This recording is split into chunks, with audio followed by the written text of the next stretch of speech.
Good morning. This is the meeting of the California Paraprofessional Program Working Group. I want to welcome everyone, and I'd like to go ahead and take roll. Bashan, Present. Brynelson, Present. Belmeth, Here. Fleischman, Here. Hamilton. As I said, he'll be joining us as soon as he's done with his hearing. Judge Harper. Here. Hartston. Here. Kirkmeyer. Here. McRae. Here. Olvera. Here. Justice Petru. Here. Dr. Robinson.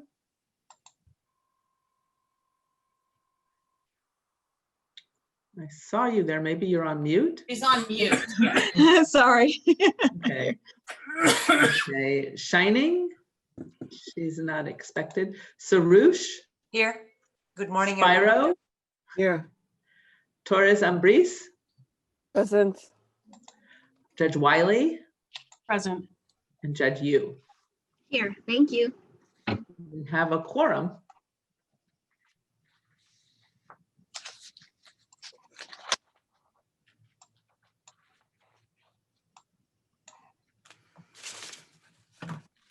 So, Justice Petru. Yes.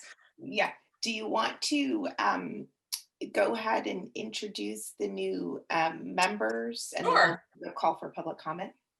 Sure, I'd be happy to. So first I'll introduce myself because I'm a new member as well. This is officially my first meeting, although I have been eavesdropping, as folks are aware, from about late October. So I have had the opportunity to listen to a full meeting and also a number of the subcommittee meetings, which has been extremely helpful.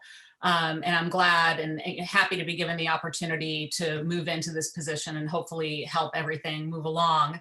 Also joining me for their first meetings, and welcome to all of them, and thank you for giving your time, are Dr. Nicole Robinson and Judges Monica Wiley, Michael Harper, and David Rubin. At the time that I was made chair of the committee, I was also given the opportunity to add some additional people, and I did so with an eye towards trying to further diversify the background and experience and geographic location and all the rest of it, so that we could have not only more bodies to do the work, which I think is needed because there is so much work to do and everyone's clearly been working so hard and I think could use an extra hand, but also so that we have the most complete and comprehensive conversation possible so that we can move forward in the most productive and helpful way for the public. One quick comment before we move into, well, a couple of quick comments. One is, it's my understanding we're going to start with public comment, but that we do need to start with our first agenda item right at 10:30. So I believe that Leah Wilson will kind of put a pause on the public comment at that point. We will certainly come back to public comment, but I did want to let you know we have to start our first agenda item at 10:30. And the other is that because we have, including myself, 5 new people today, I've asked that we not actually vote on anything today. I don't think that's going to slow anyone down. We can certainly go ahead and have the conversations everyone was planning on having anyway and get things queued up. But I think it's only fair to give people the opportunity to attend today's meeting, hopefully some subcommittee meetings, and vote next time. And actually, that's the third thing that I wanted to mention, so I don't forget at the end, is that I would strongly encourage all the new members, myself included, to get involved with one or more of the subcommittees. And I understand, Linda has circulated that list and we can talk about it more later. So with that, Leah, if you want to get going with the public comment section. Sure. Linda, I don't see any. Okay, here we go. So I'll go ahead. So just to let members of the public, if anyone wants to make any comment, please raise your hand using that function in Zoom. I don't see anyone who's joined by phone, but if you have joined by phone, you can use *9 and that will raise your hand. So I will go ahead and get started as soon as I unmute you. Justice Petru, did you want to set a time limit for? Yeah, I think what we had discussed was a 3-minute time limit. Right, that looks reasonable. Okay, so I will go ahead. So Dean Schwartz, if you unmute yourself, you can begin.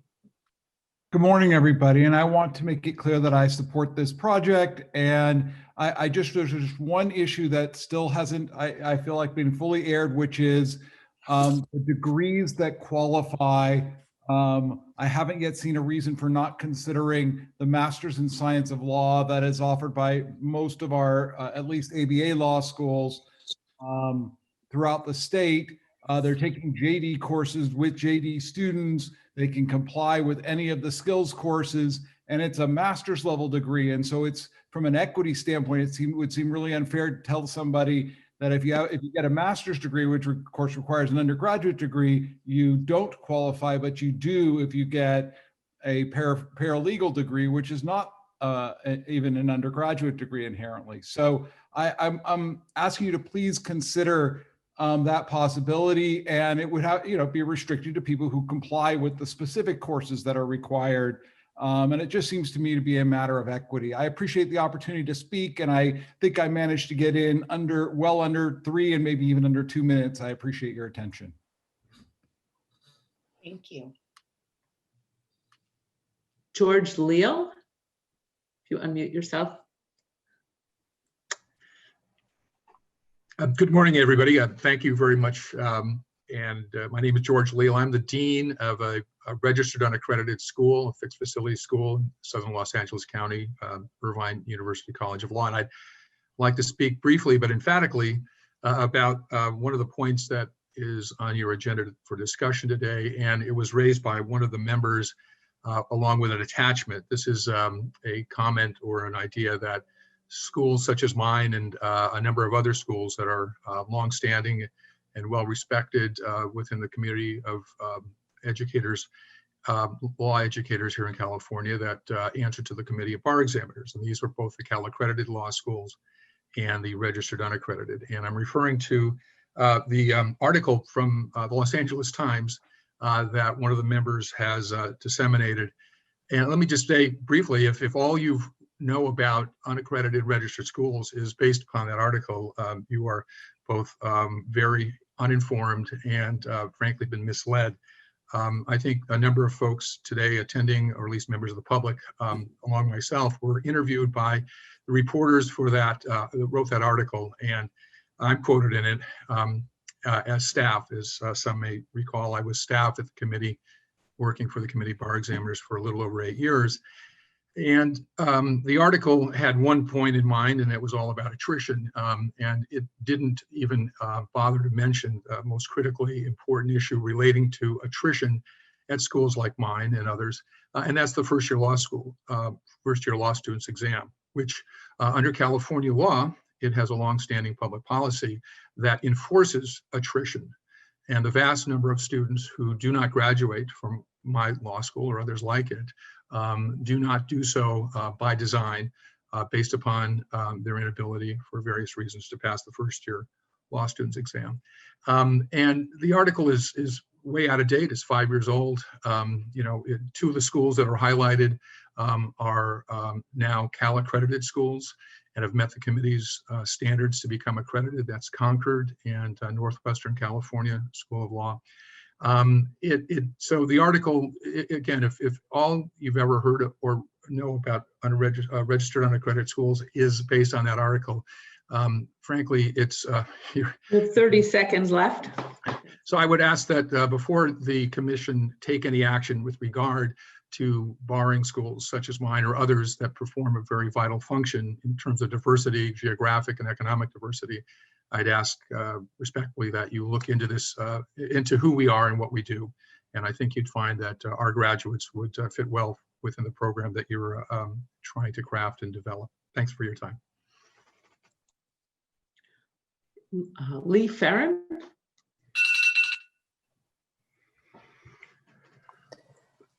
Good morning. Thank you for allowing public comment, and I will hopefully also be brief.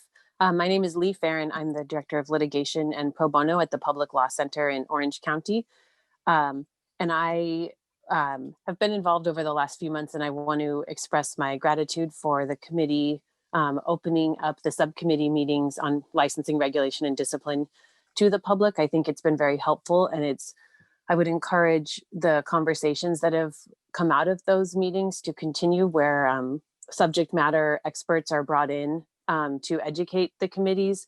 I think we've seen some situations where it seems like the committees are being asked to make decisions where they just don't have the substantive expertise, and that is somewhat concerning. And I think that being able to bring in these experts and to share opinions throughout the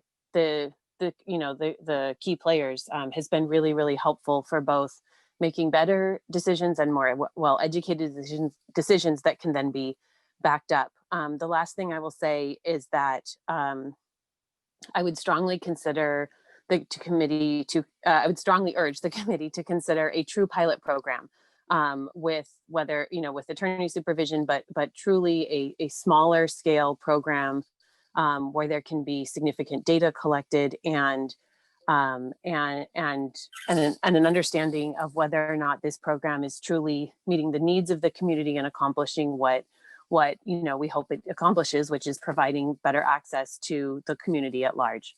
So I want to thank you again for the opportunity to comment, and I look forward to continued participation in this group and to making sure that as it moves forward, that there are protections for consumers of all income levels, but particularly for the low-income Californians that organizations like mine serve.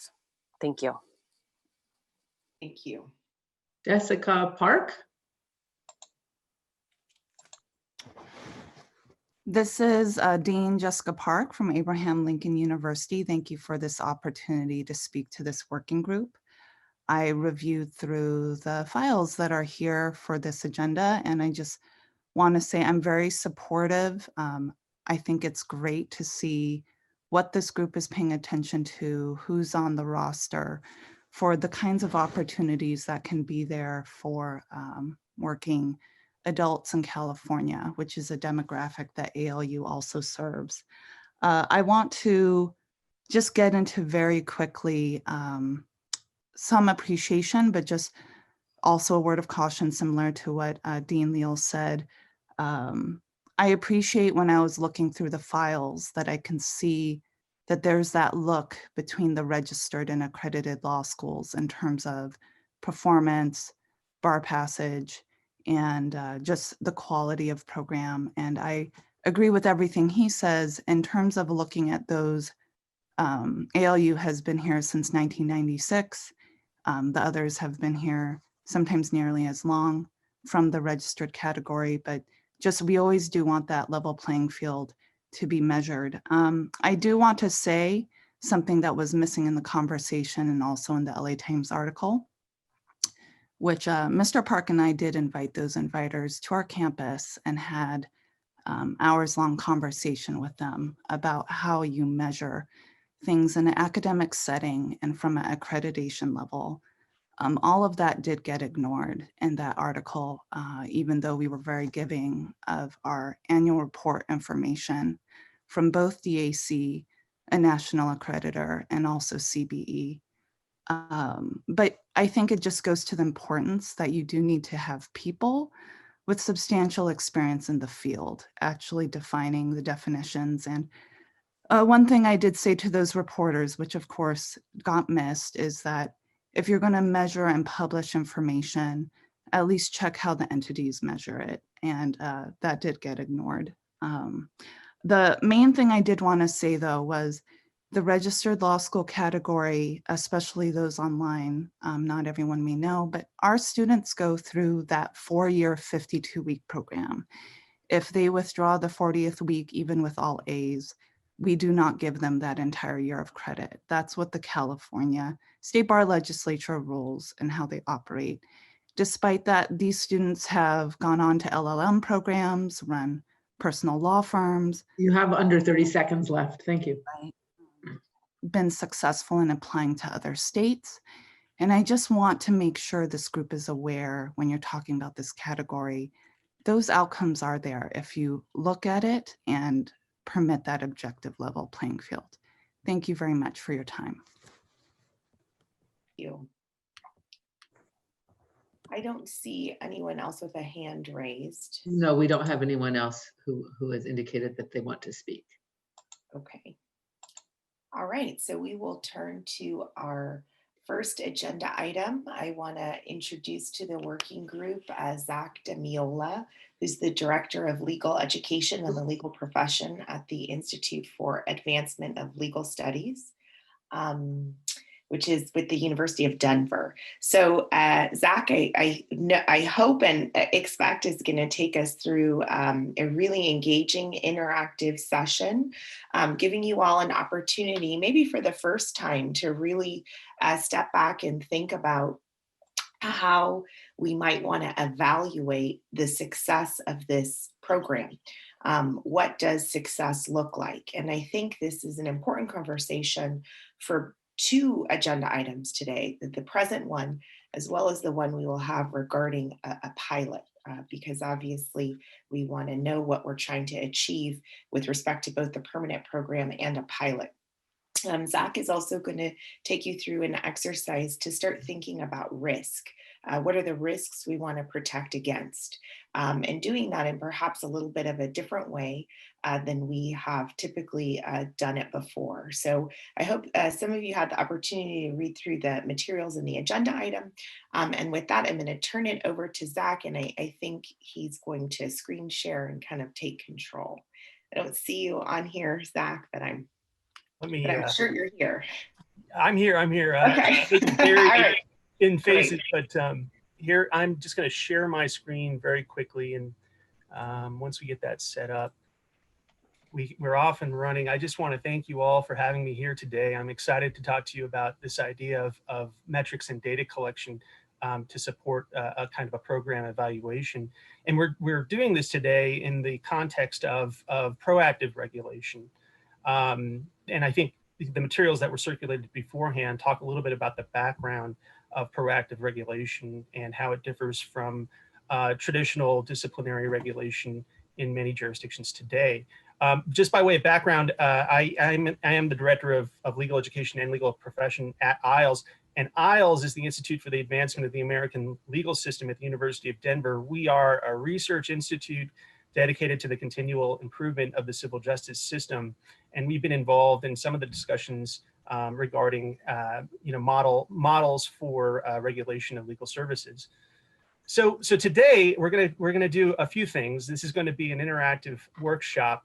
The three exercises I want to walk us through are setting forth regulatory objectives, that is designing essentially a framework for regulation, risk analysis, identifying risks and the metrics that you need to understand those risks, and then applying all of those things into a risk matrix, which helps to set thresholds for enforcement or intervention, depending on what the risk is.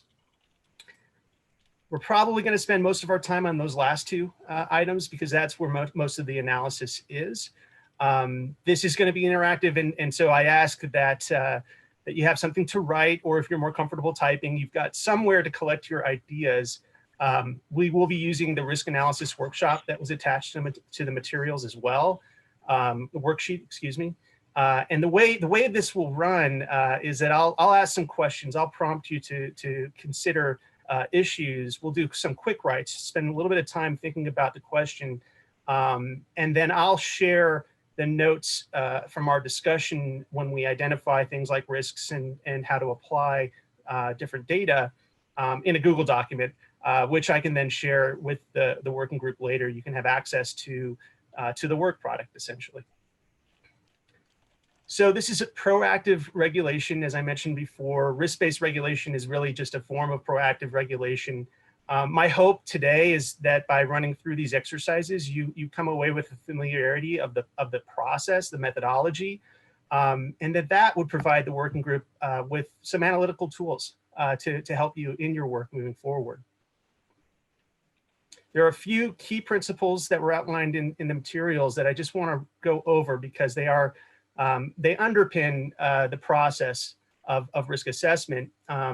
So the first is risk assessment. What does that mean, right? What we're doing is we're actually measuring actual harm and the likelihood of actual harm. And so that is really reliant on data because we look to evidence to see what the level of risk is. It makes this sort of regulation responsive to the environment. If you're looking mostly at key objectives and outcomes, you have less of an emphasis on prescriptive rules. So you're not fitting the environment into the rules. You're reacting to the environment around you a little more nimbly. And again, all of that's done through the collection and assessment of data. Proportionality is a key principle here too. It's, as I said, it's evidence-based assessment. So the prescriptive action is going to be based on the data you collect and how you understand what that data is telling you, as opposed to conceiving of the harm first and then prescribing rules based on that concept of harm. Again, you're looking at as much data as you can. And another key principle here is the next best alternative. And this is a principle for understanding what the data is telling you and then how to react to it. This is assessing really whether a risk is outweighed by a benefit. The next best alternative, what we're talking about here is what is the consumer of legal services? What are the alternatives available to them? In legal services, we often compare risks by comparing alternative services only to the use of a traditional or conventional legal representation by a lawyer. But that doesn't always accurately reflect the choices of a consumer. And as many reports have demonstrated in different research over the years, most consumers just cannot access a full service attorney. And under the current system, the next best alternative for them, if they don't have any other alternative to an attorney, is oftentimes no help at all. And that's important to consider when you're understanding the level of risk and the level of benefit that a particular alternative presents. We're going to start first with regulatory objectives. I know this is a lot of text that I put up here, but I wanted to offer you all just an example of different types of objectives set forth by different jurisdictions. The ABA recently put forth some model objectives. The LSA, which is the Legal Services Act in England, which established risk-based regulation in that country, started with this list of objectives. And our neighbors up north in Nova Scotia also have, they started their regulation with some key objectives. But rather than read through all of these, I did want to just sort of group them because it is actually easy to group them thematically. You have public and consumer protection, and there are different ways with which these jurisdictions understand that. You know, some of them talk about the public interest, which I think is a broader scope of review. Others talk about public or consumer protection, protecting consumers from potential harm. A narrower scope, but I think all within a similar theme. There is access to justice and legal information. That is a key objective for many jurisdictions. A little differently is access to affordable services. That's understood to be a little bit different. Do you have access to affordable services is a little different from understanding or having access to information, understanding your rights, although they are related. And then there's the key principles of upholding the rule of law and the administration of justice. And oftentimes we're seeing in recent years that the idea of diversity and inclusion is a key component of that because we're talking about an equitable justice system. And then finally, professional standards of legal service providers. Now, these are the classic ethical principles, the baseline for behavior of legal service providers. The traditional values that come to mind are the protection of confidentiality of clients or the independent professional judgment of whoever's providing that legal service. I offer these as just examples because our first exercise is going to be identifying, well, what are the key objectives for regulating a licensed paraprofessional program? And that's where we start. That's the framework from which other exercises will build upon. And it may seem sort of like a simple concept now, but it is sort of the key beachhead for analysis later. So what I'd like to ask everyone here is that you just take a moment and identify one or two key objectives. And you can draw from the work you've already done. You can draw from the examples you've seen before. But that'll be the first step. And so I'll give everybody just a few minutes to think about that. And then we'll share some of those items. I'll record them. And based on those objectives, we'll then conduct some more analysis. Does anyone have any questions? Okay, great. I'll let you know when your time's up.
A lot of you are looking up, and I appreciate the diligently looking down. I'm hoping people are we're writing out a variety of different objectives, but I'm going to ask for volunteers to share some of the objectives that they identified.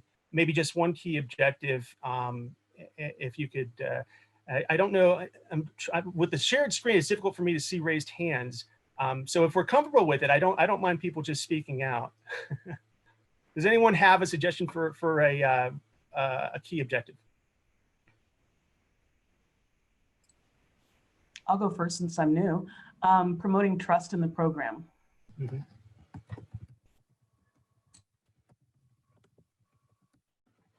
This is Elizabeth Olvera. My suggestion would be that we're giving the consumer a viable choice and alternatives. This is Please. This is Kimberly Kirkmeyer.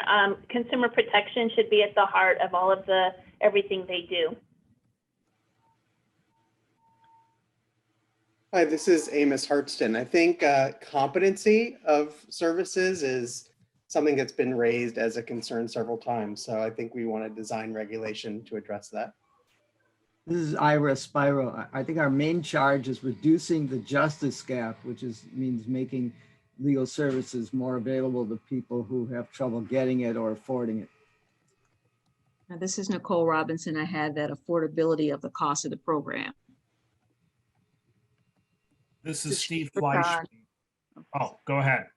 Oh, I had public education on available services, how to seek a paraprofessional or free legal services.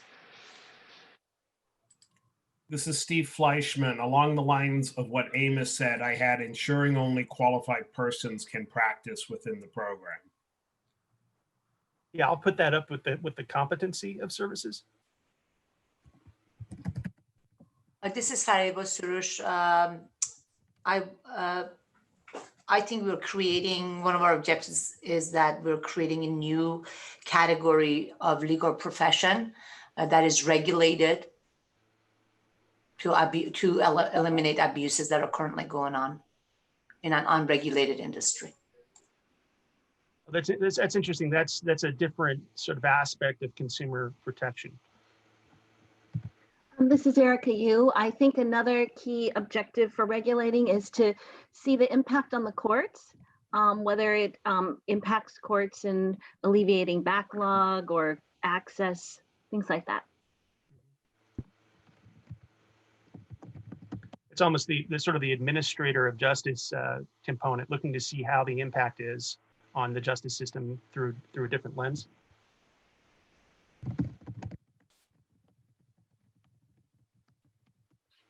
That's good. I mean, that's a great initial set. I think that so some of these are going to be specific to a paralegal program, a prospective paralegal program. Some of these, of course, are objectives that would be much broader. I mean, would apply generally to the provision of legal services. The consumer protection objective really jumps out to me as something that has a broad application when you talk about regulation of legal services. But as does, impact on courts and administration. I think that's a key question that we haven't traditionally included in the metrics on how we assess the impact of legal services overall. The next step here is we want to think about, based on these objectives, how is our current system meeting any of those objectives, or whether it's falling short and why. And I would suggest that we start with some of these broader scope objectives for that analysis, because they are applicable to the current regulatory system. Can I ask a question, Zach? I'm sorry. We are still seeing this slideshow. Did you take notes on what people said? It would be helpful to look at what people said. Oh, you're still seeing the slideshow. I'm so sorry. Yeah. I think you have to am taking share and share again. Share and share again. I'm happy to share. Yeah. Let me pull it back up. Thank you, Leah, for telling me. Do you see a list? Yes. Excellent. You'd think after all this Zoom experience over the past 10 months, I would have that down. So I apologize. But yes, I'm going to suggest that we take a look perhaps at consumer protection first, because I think that is just an ample place to understand where our current regulations are effective and where they may be falling short. And this is the exercise that sort of warms us up to thinking about risk analysis. I'm going to scroll down here, and I've got a chart basically. On the left, we have, where are current regulations really upholding the objective of consumer protection. We'll start with consumer protection. And on the right, where do current regulations fall short of meeting that objective? And I want to open this up really for discussion. If anyone has any idea one way or the other, I'd like to add it to the chart, and we can build on it as we move through the workshop. Well, I do, if I may. Please. I think there's a tendency to, first thing you think of when you think of consumer protection is protecting consumers of legal services from poor legal services or unqualified people, and that's very important. But the other component of it, of consumer protection, is making legal services available to more available to consumers of legal services and less expensive, and that's equally consumer protection. So maybe I think the suggestion there is that the current regulations fall short of ensuring accessibility, and there's a protection element there because people aren't provided the services they need to help them when they have legal trouble.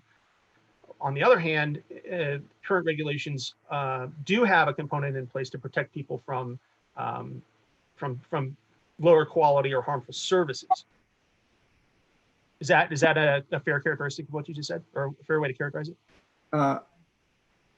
Yes, what I meant though, as far as protecting from poor legal services is, well, there is no regulation of our paraprofessionals yet, but there ought to be some regulation protects people from poor services.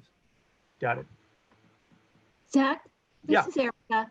Part of the reason why I said an objective or for looking at this might be seeing the impact on the courts is you said we haven't really looked at that, but we have with respect to self-help centers.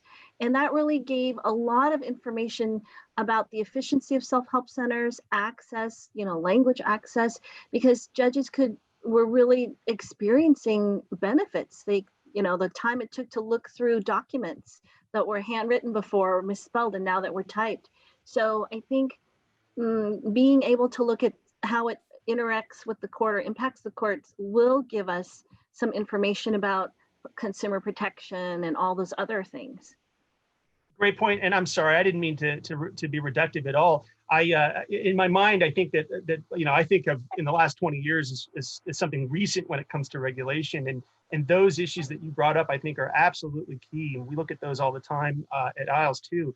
But they're I think more recent in terms of the fluency when we talk about how to understand the metrics and what are we seeing. So I think it's an excellent point, and that attention, that directing your attention to a wider scope of data, right, then helps to inform a better picture of, well, what are we doing, what are we seeing with regard to consumer need, and what are we seeing with regard to consumer protection even. So I think it's a great point. Would you say that we are meeting objectives when it comes to consumer protection or impact on the courts under our current regulatory scheme? I think so, but I wouldn't be able to cite any. You're on mute. Oh, sorry. Yes, Zach, I do think so, but I wouldn't be able to cite any examples. I'd have to think about that some more.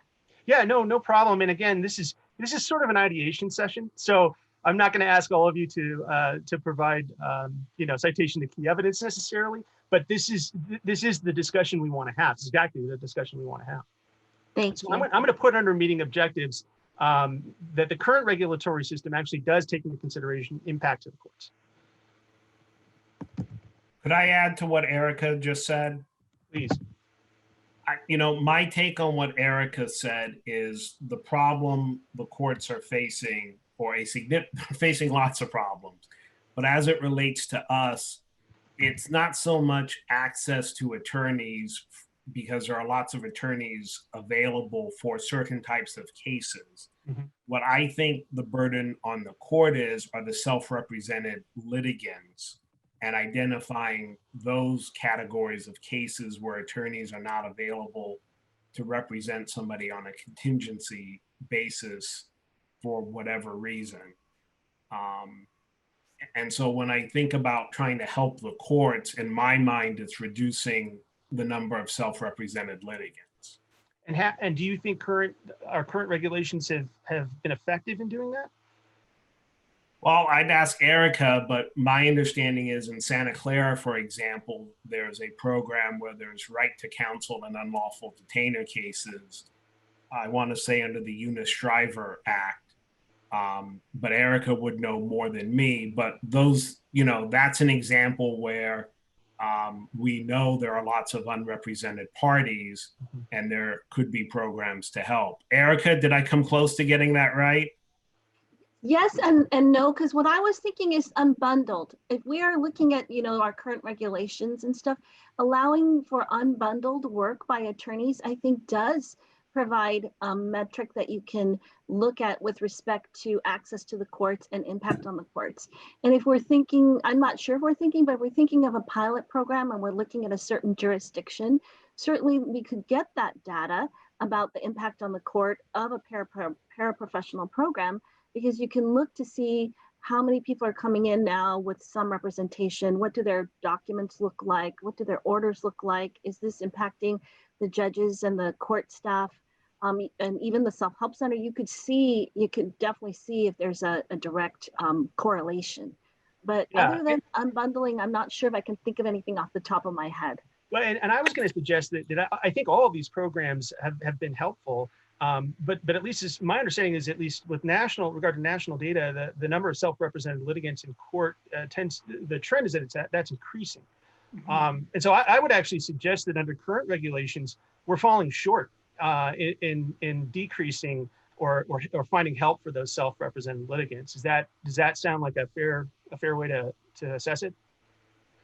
Zach, could I ask for clarification when you talk about, I don't mean to interrupt Judge Yu from answering. I run the self-help center at Santa Clara, so I'm in the same county as Judge Yu. So when you say current regulation, are you talking about the legal document assistance industry? Or what are you talking about? What regulations are you talking about? Yeah, actually, so that is right. I mean, so we're talking about how legal services are regulated in California, and in California in particular, you have legal document preparers. Not every state has that. So really, what we're trying to do is we want to understand the landscape of what legal services look like right now in California, so that we can compare alternatives to what we have now, and that will help us to ask the right questions in terms of understanding impact, identifying metrics, and so forth. So that's really the intention of this particular exercise. It's to think a little critically about, well, where do we find ourselves today without change, right? If there are no change, what does the legal landscape look like right now? Which is why I'm suggesting, there are a number of programs that without them, the situation might be worse. But the trends, at least for instance, with regard to self-represented litigants, seem to be increasing. So I would suggest that the current system today is falling short in solving that problem. So I can share my experience running a self-help center in a large county, in that, yes, you do have legal documents preparers, legal document assistants, their license and bond and so on. But that industry is not regulated. That means anyone can do that work with or without a license. It's not regulated sufficiently, and I'm hoping out of this program we get an industry that's regulated. And so, for example, for attorneys, you have attorneys and others cannot practice law. It's unauthorized practice of law. You see, so I'm hoping that we can do that, because we see a lot of abuses. People are intimidated, especially in the monolingual, non-English speaking communities. They will not go to the Consumer Fraud Division of the DA's office to file a complaint. And anyone can just say, hey, yeah, I can do forms, and they don't know how to do forms. So the regulations fall short. There's no oversight whatsoever. And that's been my experience here at the Self-Help Center. I just added that in because I think it's exactly the sort of analysis we're looking for. What does the landscape look like now? If there are no regulations under the current system, then we are falling short with regard to unregulated services and that prospect of those services opening up consumers to harm. Well, if I may, there are some regulations in the current. Judge Yu is talking, but she's in unmute. Yeah, thanks, Fariba. Sorry, Ira. So Zach, just to answer that question, and I so appreciate what Fariba said, I haven't had experience with document preparers. So to answer your question, yes, I think we are falling short. And the only things I could think of were, the unbundling and limited scope representation, which, Fariba has really championed in our county. So that's my answer. Sorry, Ira. I might put then SRL trends are increasing despite programs like unbundling, right? Well, unbundling isn't a program. So unbundling and limited scope representation, I would put under, those are regulatory. And just anecdotally, from my perspective, having been in family law off and on now for 8 years, I think the trends of self-represented litigants are going up. I think, when I first started, it was probably hovering around maybe 65 to 70% are self-represented. Now I think, again, anecdotally, it's higher. So I think that whatever programs, either document preparers that you have or the Sergeant Shriver Project, which we also have in San Francisco, there's just simply a greater need than there are programs to address it. Right, and this is, by the way, I think your personal experience is borne out by the data we see in a lot of jurisdictions. Family debt collection and eviction tend to be the highest in terms of a proportion of cases that involve self-represented litigants. But this is exactly right. I mean, that is a component of oh shoot, I lost my train of thought. But essentially, where we're falling short, where we're actually meeting our objectives, and to what degree. This is all sort of breaking down the components of our legal landscape. It's a great comment. And this is Sharon Bashan. I'm sorry that my camera's not working today. I come from a legal aid background. I will just also add context and say that legal aid funding has gone down, especially recently. So legal aid serves, very low income people and moderately low income folks. And that plays into the ecosystem of what's available. Not to say that there isn't a justice gap anyway. The other piece of it, because I know that right now we're sort of looking at self-represented folks and people that are in the system, but I just want to remind everyone that we looked at the justice gap study that also showed that some people don't recognize their issues as legal issues and don't seek legal help for those reasons and for a variety of other reasons. So like the folks that never make it into a self-help center or go to a legal aid office or seek an attorney.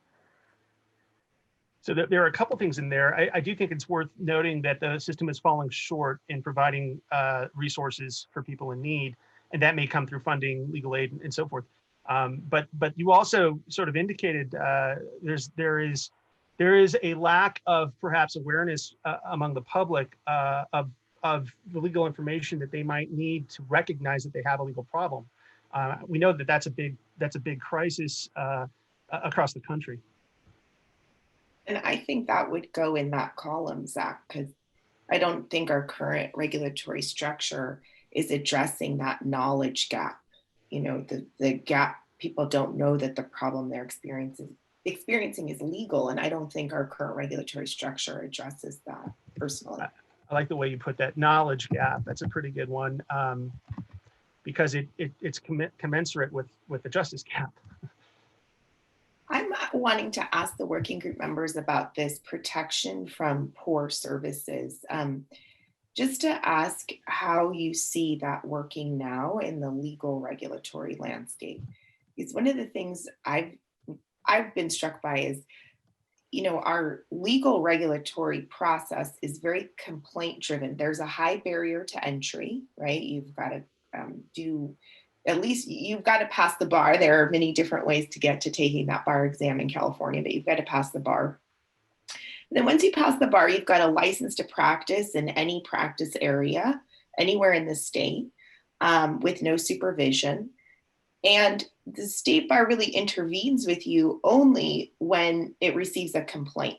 So the state bar really is not kind of monitoring the quality of legal services that any particular attorney is providing.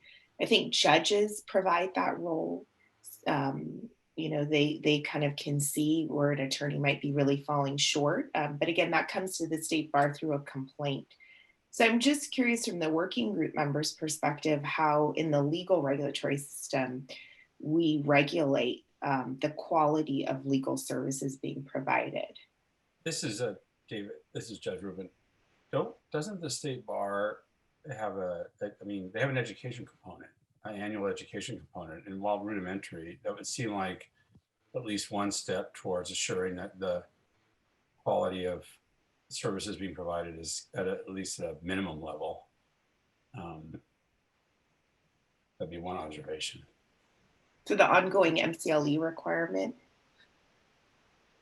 Yeah, that's what I was talking about. Mm-hmm. Leah, this is Steve. You and Linda may not like my answer, but I think the state bar is very lax when it does get complaints. There's a very high profile attorney in the news right now getting into trouble for stealing client money.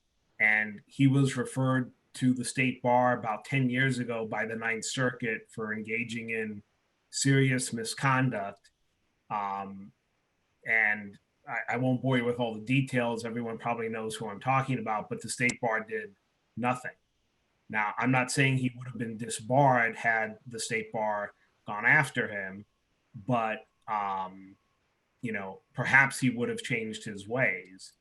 On the other hand, if you bounce a $500 check out of your client trust account, my understanding is the state bar will almost automatically go after you.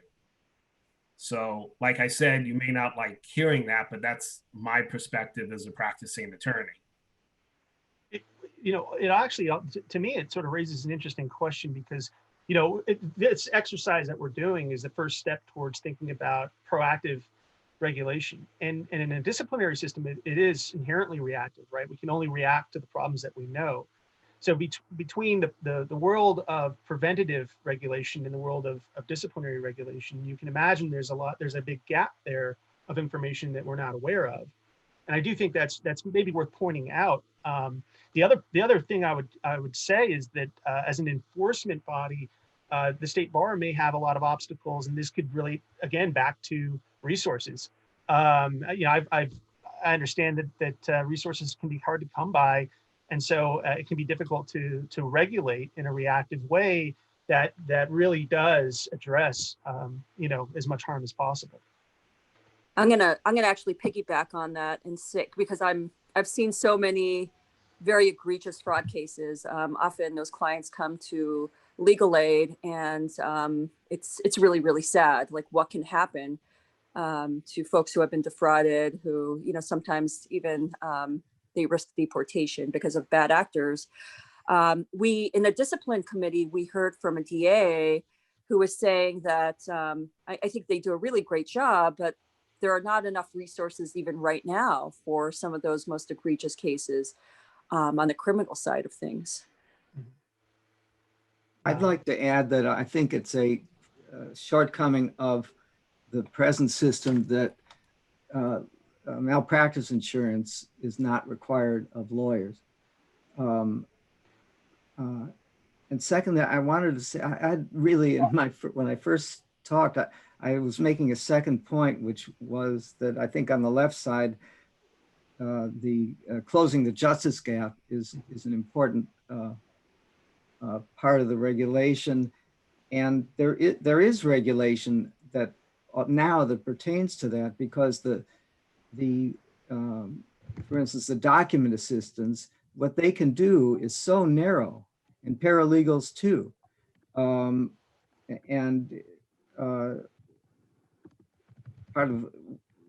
So that's a shortcoming, if you will, that we don't have non-lawyers that can do more. But on the other hand, this is something that our paraprofessionals will be able to do more of. In other words, they expand what non-lawyers can do. Right. Well, actually, this sort of gets at the heart of that next best alternative quandary, which is maybe it's a shortcoming of the current system, that there are a lack of alternatives or a robust system of alternatives for consumers based on the complexity of their problem or how discrete the issue is. Yeah. And to go back to the question about competency and how that's currently regulated, I think sort of there's a divided world. I think the malpractice point is a lot of it isn't through regulation, but it's through malpractice claims for licensed attorneys. And for the comment about unlicensed people who practice law without a license, there's no regulation of that, except there's a law against the unlicensed practice of law. And there's, there's some enforcement, but not a lot of resources behind that. And this is Julia Brynelson. I would agree with Amos and Ira. I think, since legal malpractice insurance is not required in the state of California, I really do think that additional arm of insurance, that you have to maintain certain systems in your law office management, in your practice, and you pay for the lack thereof through increased premiums. So I don't know that the state bar can do everything that we need to have done, but clearly I'm on the licensing portion, not on the other areas, subcommittees. But I do think it is worthy of thinking about, would it be best if there was some element of malpractice insurance required, simply to increase some eyes on the behavior of these actors? Can I piggyback on that too? This is Nicole. Oh, Nicole, I think you went on mute. Okay, sorry about that. No So problem. then looking at the lack of resources and malpractice, then how do we garner public trust or consumer trust? That's a big one. Yeah, I wrote here, you know, there's a lack of resources to make harmed consumers whole. And I think it's worthwhile to suggest that the totality of a lot of this stuff has an effect on the public trust and confidence. And I think maybe that's its own category. Zach, can I ask a question about regulation? And I'm sorry, I don't know the answer. Yeah. Do lawyers have an ethical obligation in terms of regulation to report another attorney if they think that that person is not up to standard? Because judges have that ethical obligation, court certified interpreters have that ethical obligation. I'm sorry, I don't know if lawyers have that obligation. They do not. Yeah. Okay, thank you. Yeah. This is okay. This is an excellent starting point, and I'll just point out we tended to notice a lot more shortcomings, and it may just be because of the nature of the work for this working group. But these issues are exactly so. So when you think about evaluating the impacts or the outcomes of a given program, you have to start with the questions. Or what questions do we need to ask to direct our attention to the metrics that we need to look for in order to understand what the outcomes are? And these present us with a body of discrete and specific questions that we can ask to drive an evaluation. So this is a great start. I want to move on to the next exercise just in the interest of time. But first, I'm going to complete the public trust and confidence issue. I'll just say at risk for now. So the next step is actually we're gonna move over to the worksheet that was provided beforehand, the risk assessment worksheet. And what you'll see there is there are, in fact, I'll switch over to let me switch over to my other screen to introduce this next exercise. So hold on, there we go. Right, the risk analysis worksheet. I went ahead and just identified what I think are 5 key risks when we talk about the provision of legal services. I did that just again in the interest of time. I mean, we might identify plenty more based on the objectives and the shortfalls that we just discussed. But you know, first and foremost, I think this comes up all the time when we talk about regulating legal services, and that is the risk that a worse legal result for the consumer would exist than if they had gone to the next best alternative, right? So if they use that legal service, are they opening themselves up? This is the poor quality of services argument, right? But again, you have to think about that risk relative to the next best alternative. And this came out in our discussion about shortcomings, right? Because the discussion wasn't just, okay, are we protecting people from poor quality services? But whether or not we're actually providing people any help at all is sort of the first step to understanding whether people are being harmed. So that risk is the risk I think we ought to start with. I'm open to suggestion though. There are a few others on this list. And again, the next exercise is we're gonna be assessing the risk. We're gonna be thinking about with that risk, what information do we need to know to understand the severity or the frequency of this risk? How would we measure the existence of this risk? What data do we look at? And we're going to get to that. But the other risks I've listed here are that the consumer would fail to exercise a legal right because they didn't know they possessed the right. That goes back to the knowledge gap idea. That a consumer would overpay for a service. That a consumer purchases a legal service that isn't needed or not appropriate to the particular legal issue, and that a consumer does not engage with the legal services market at all. Again, I think the best place to start here is with that the consumer harm question, the risk of harm to the consumer because of a bad legal result.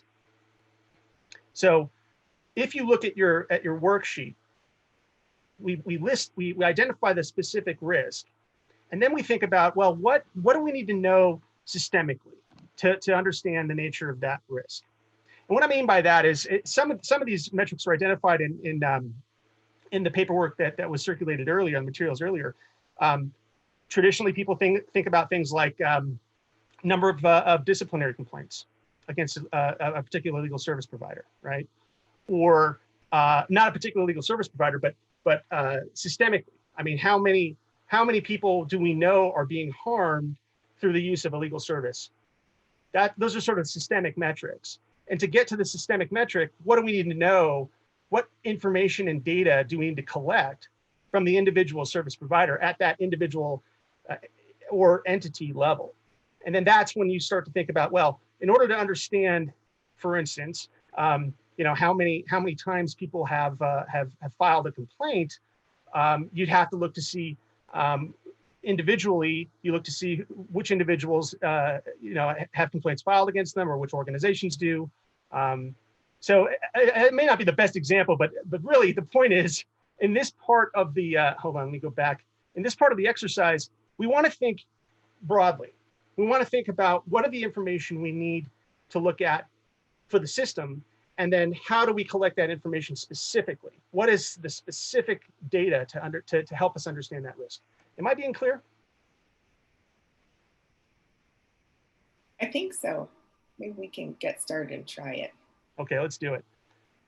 So the key factors for identifying the risk level, right? Like, is this a prominent risk? And then the individual entity or data needed. Those are the tasks we have now. And the risk we're trying to understand is the harm to a consumer because a bad legal result or a bad legal outcome is the result of that service. Who wants to take a stab at it?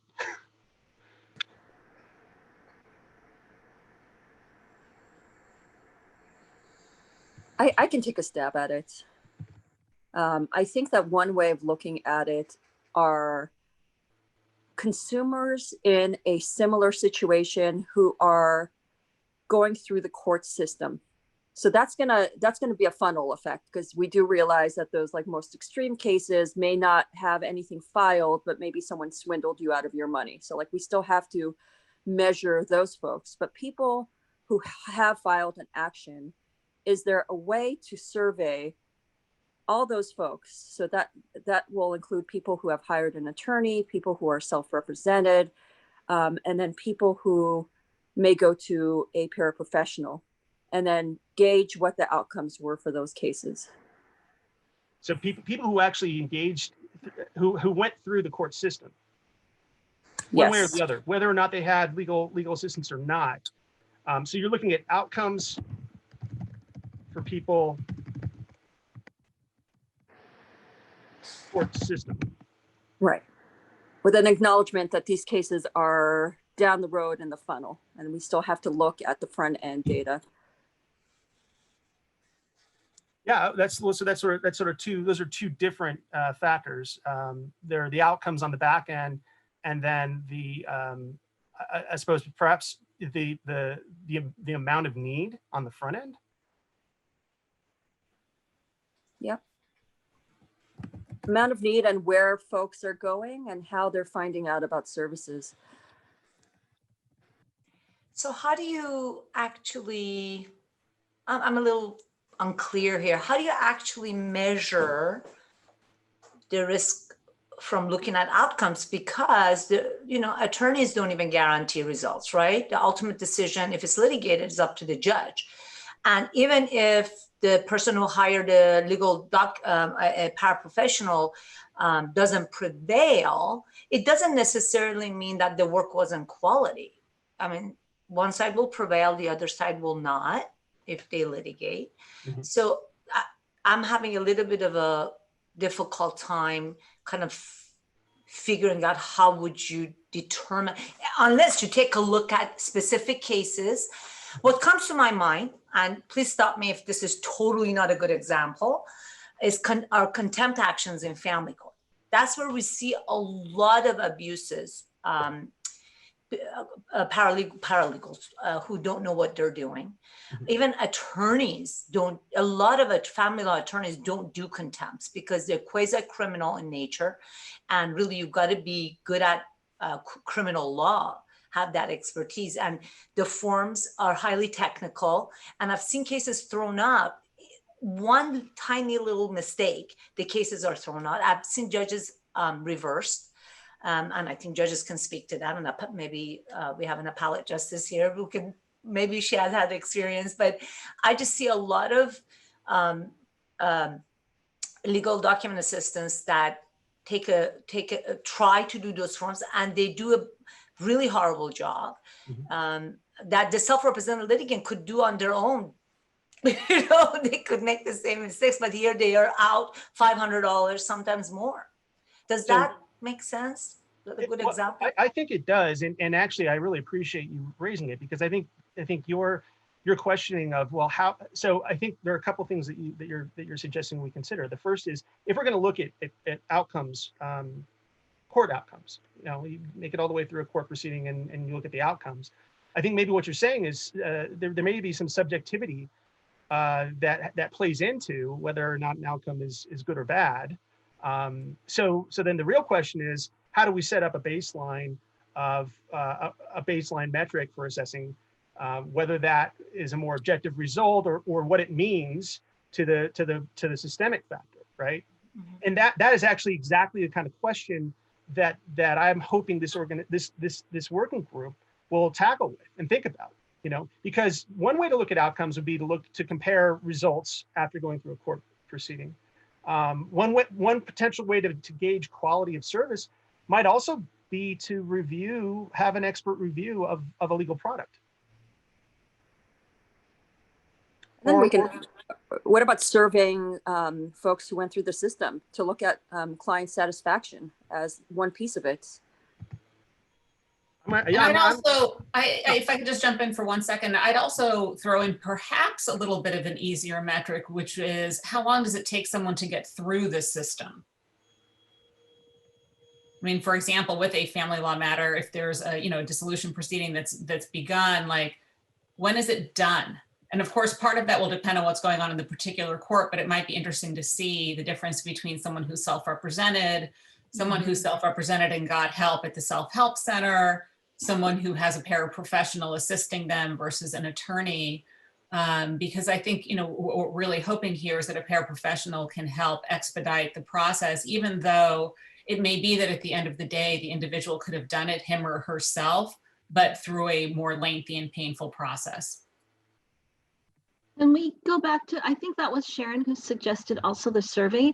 I really like that idea because it brings to my mind the public trust and confidence surveys, and you could survey people who were self-represented, who had a paraprofessional, and who had a lawyer. I mean, depending on how much money there is and how much work, but if it's a pilot program, it's more contained. And then you can compare people's satisfaction and then ask them about their result, the working relationship, the process. I mean, it could get a lot of information, and the comparison information would be interesting. Well, so what's interesting about that too, I think, is that you're looking at relative outcomes to understand the level of risk without necessarily relying on a baseline, because baseline may be difficult to establish. I don't think the outcome, if I may, the outcome in court is a productive way to measure the risk, because somebody can come in. There's all kinds of things that go into whether you win or lose a case, or whether you get the relief, even if it's not a contested case. But a better way, well, one way that comes into my mind is once paraprofessionals are working we could take a sampling of the work of lawyers and paraprofessionals in the same types of cases and have people who know the field compare their work. Yeah, I like that idea, Ira, and I'm thinking of unlawful detainers. If you have a non-payment case, the ultimate result, whether you have an attorney or not, may or may not be the same. But looking at the case more holistically, like what was negotiated? Was there some kind of negotiation where the client got some, like a soft landing? They got a little bit more time. Yes, they may ultimately get evicted, but they had that extra time. It's not going to be on their record. Like looking at a case more holistically. And I like your way of how you framed it. there was a blind sort of a blind review of wills in England. That was one of the things that the regulator did there, and they compared. They did set criteria forward for what they would consider as quality, and then how many points of criteria a particular drafted will would have to meet to be considered success versus failure. And then they did a blind review based on that criteria from experts in the field to assess lawyer versus non-lawyer quality in drafting contracts. So it's possible to do.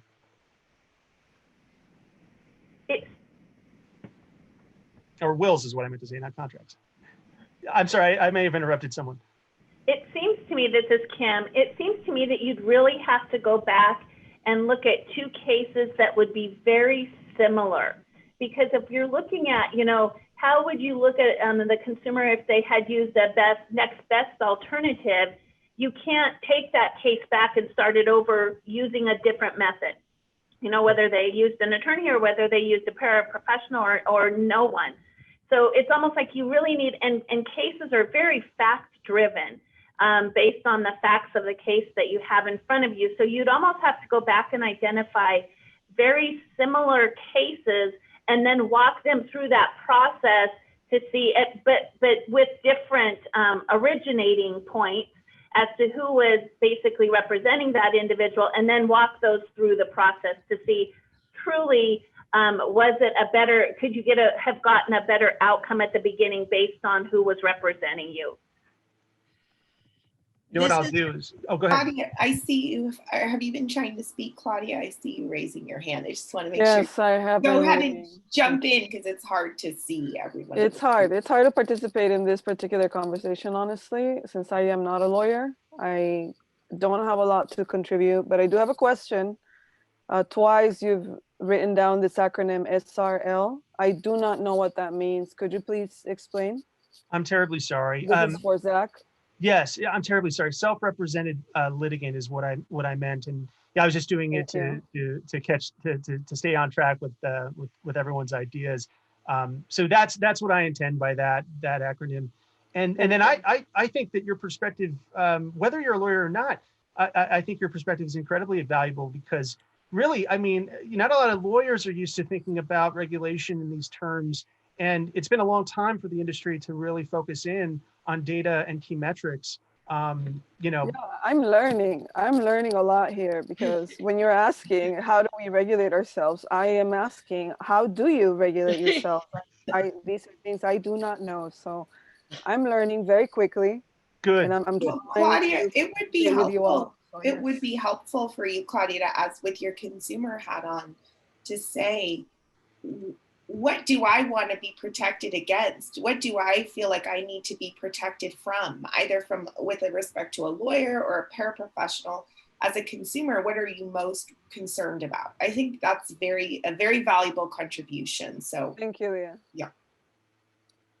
Well, and that the notion of a survey of consumers is getting that consumer voice and finding a direct way of understanding what consumer need is, because a lot of the time our profession, we rely sort of on proxies, right?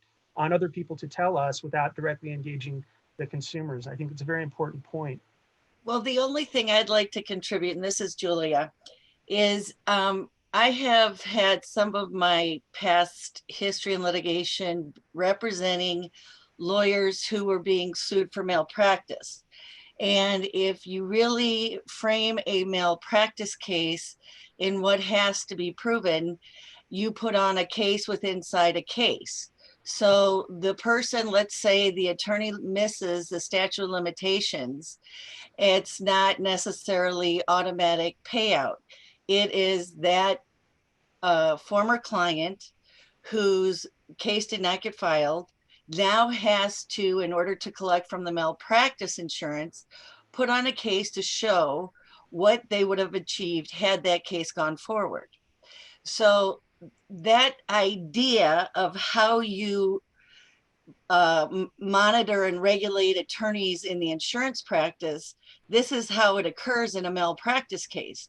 There is a case inside a case for you to decide either by judgment or settlement how much will be paid out, and did in fact the error of the attorney constitute a breach of duty causing damages, right? So for whatever that may be helpful for. Well, actually, it sounds to me like what you're suggesting is there may be data, even in the aggregate, that malpractice cases have that could be instructive for our understanding at least how to assess quality.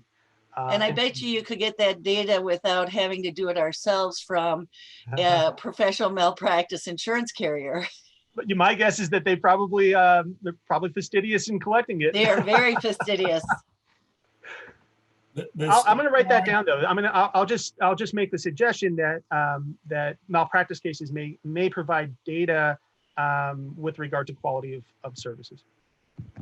The state bar just had a full committee like ours looking into mandating malpractice insurance for attorneys and concluded there's insufficient data out there to do that.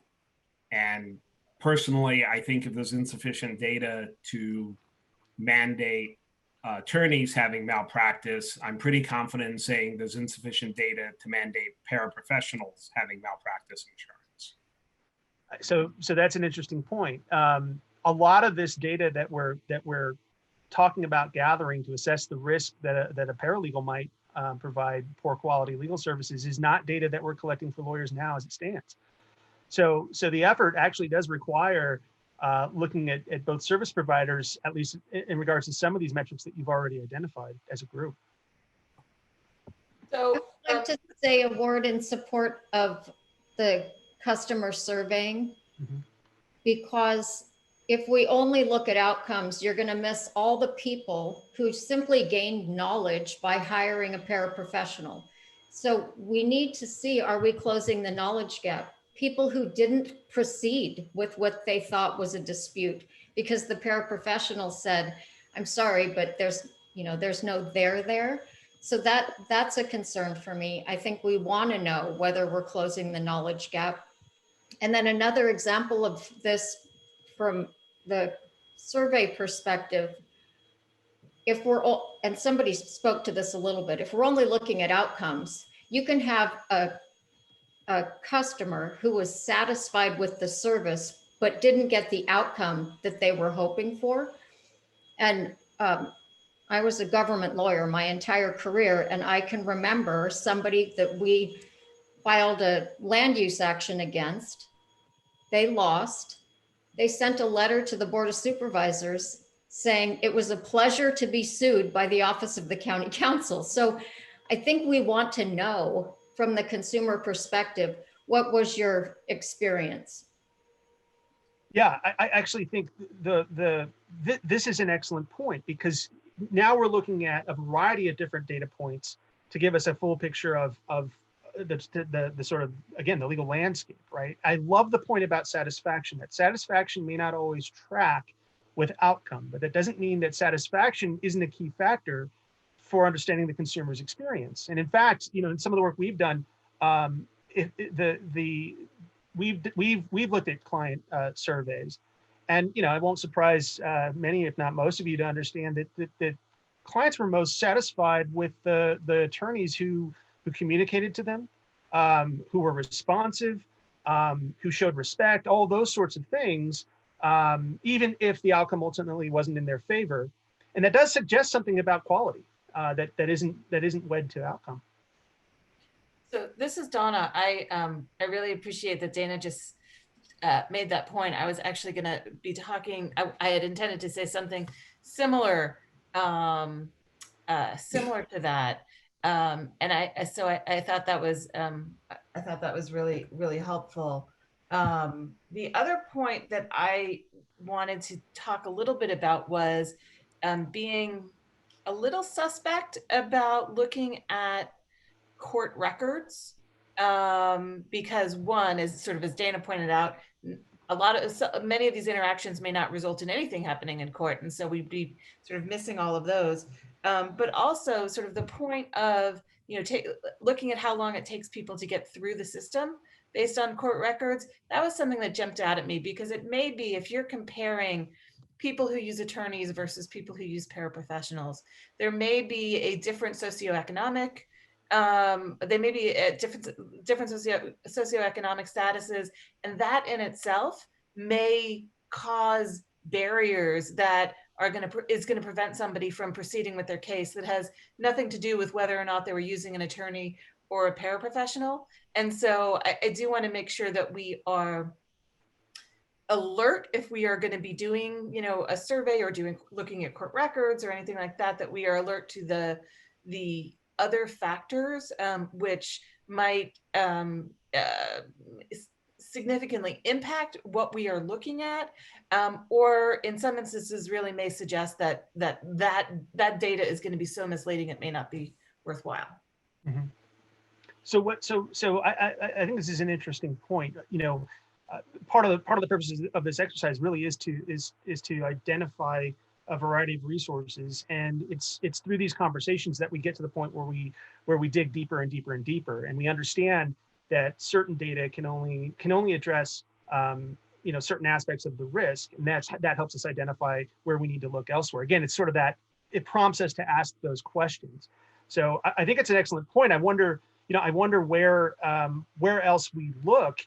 And what some of the factors you identified, how do they bear on this risk with regard to harm to a consumer? On the survey point, I would include judges as somebody to survey.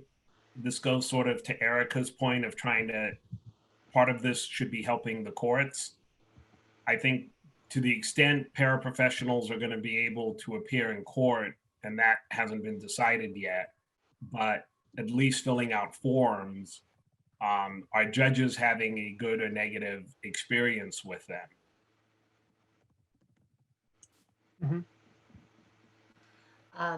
By in no way am I obligating any course. Am I authorized to obligate any course? But I think the courts are a good source of this information.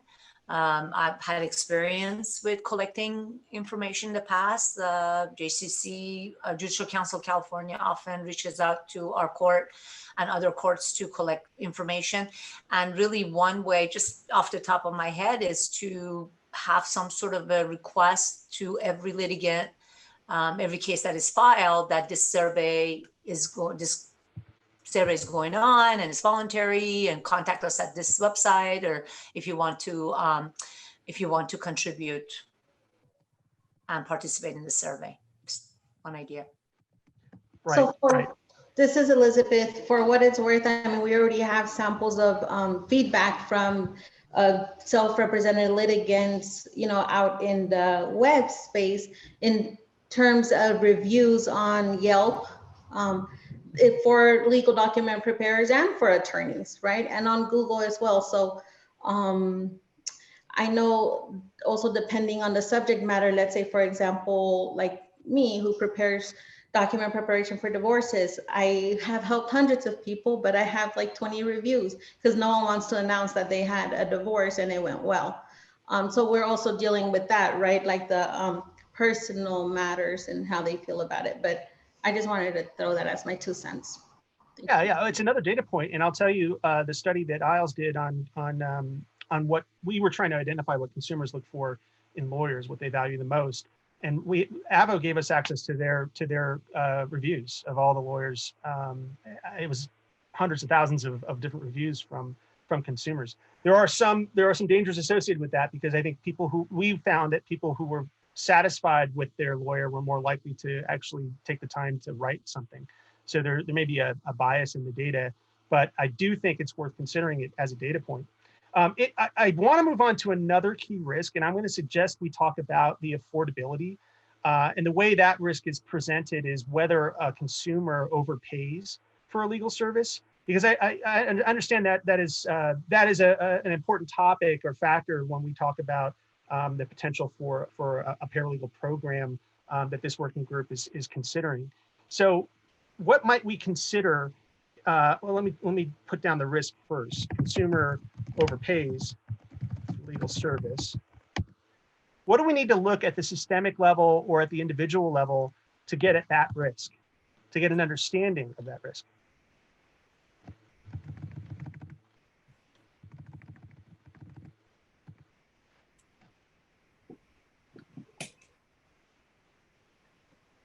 I'm having a hard time understanding that question. A consumer overpays. Is that subjective? So this is a good question. I think we have to understand what the price of legal services are. Okay. Yes, I would very much like to know, is there a standardized price list that I can cross-reference against somewhere? I don't think there is. No. That would be helpful. How are you defining legal service? Is it attorney services? Is it document preparation? What is your definition for legal service? Well, you know what we can do is this sort of risk assessment would apply maybe only to whatever services a paralegal might provide if we were to create that kind of a paralegal program. And Zach, it's a paraprofessional.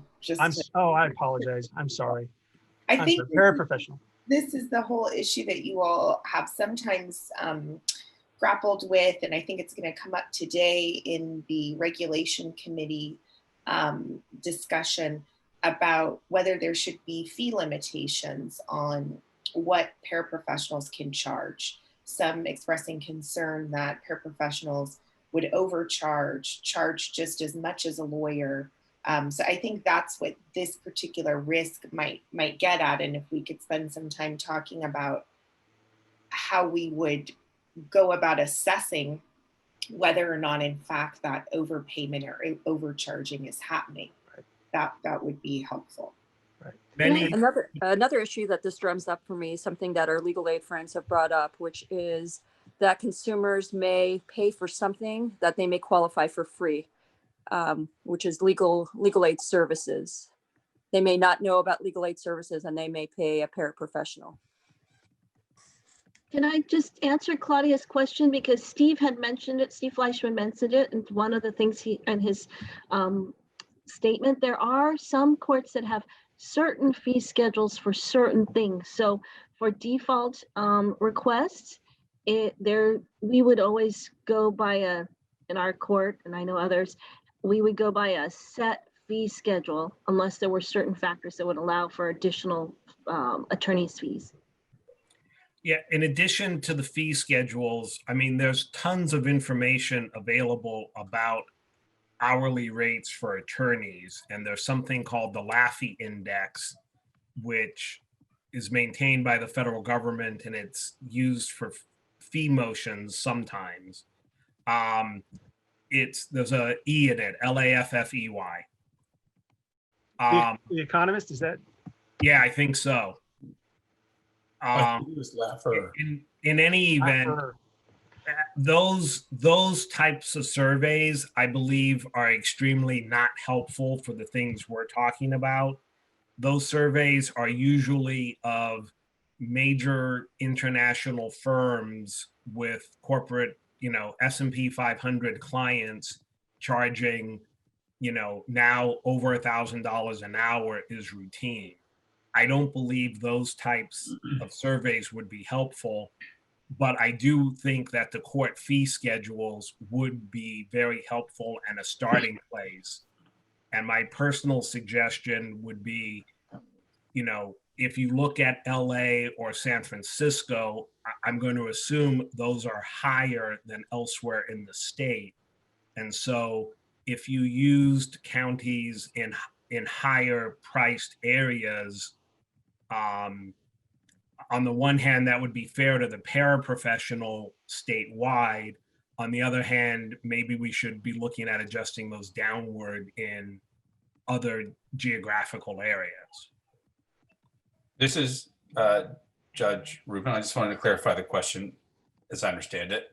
The first question is whether to have some sort of price or fee structure imposed. And I guess the second question is what that would look like. And I guess my observation is there are also statutory fee schedules, like for probate, where things are fixed. To Sharon's point, I just want to say, yes, the services may be available for free, but either there's a wait list or the agency is just not, the wait list is even closed. So it may be available for free, but not available to that litigant at that time. And to answer Judge Rubin's question, yes, I think that is the question. And I think you'll hear that come up a little bit later today. And I think part of this exercise is instructive with respect to that question, because in order to do that assessment, you do need to collect data on fees that are charged or set fee limitations. And then you've got this whole issue of how does that compare to the structure that's in place now for attorneys. So, so I just wanted to make sure to answer your question. Well, thank you for that, Leah, because it's also, that is the point of this risk-based assessment, is that we look at the data before we come up with a prescriptive reaction, you know. So the idea of some sort of a fee limit, you know, the question of whether that should be imposed should be, at least in a risk assessment analysis, should be driven by what the data tells you, not by an assumption.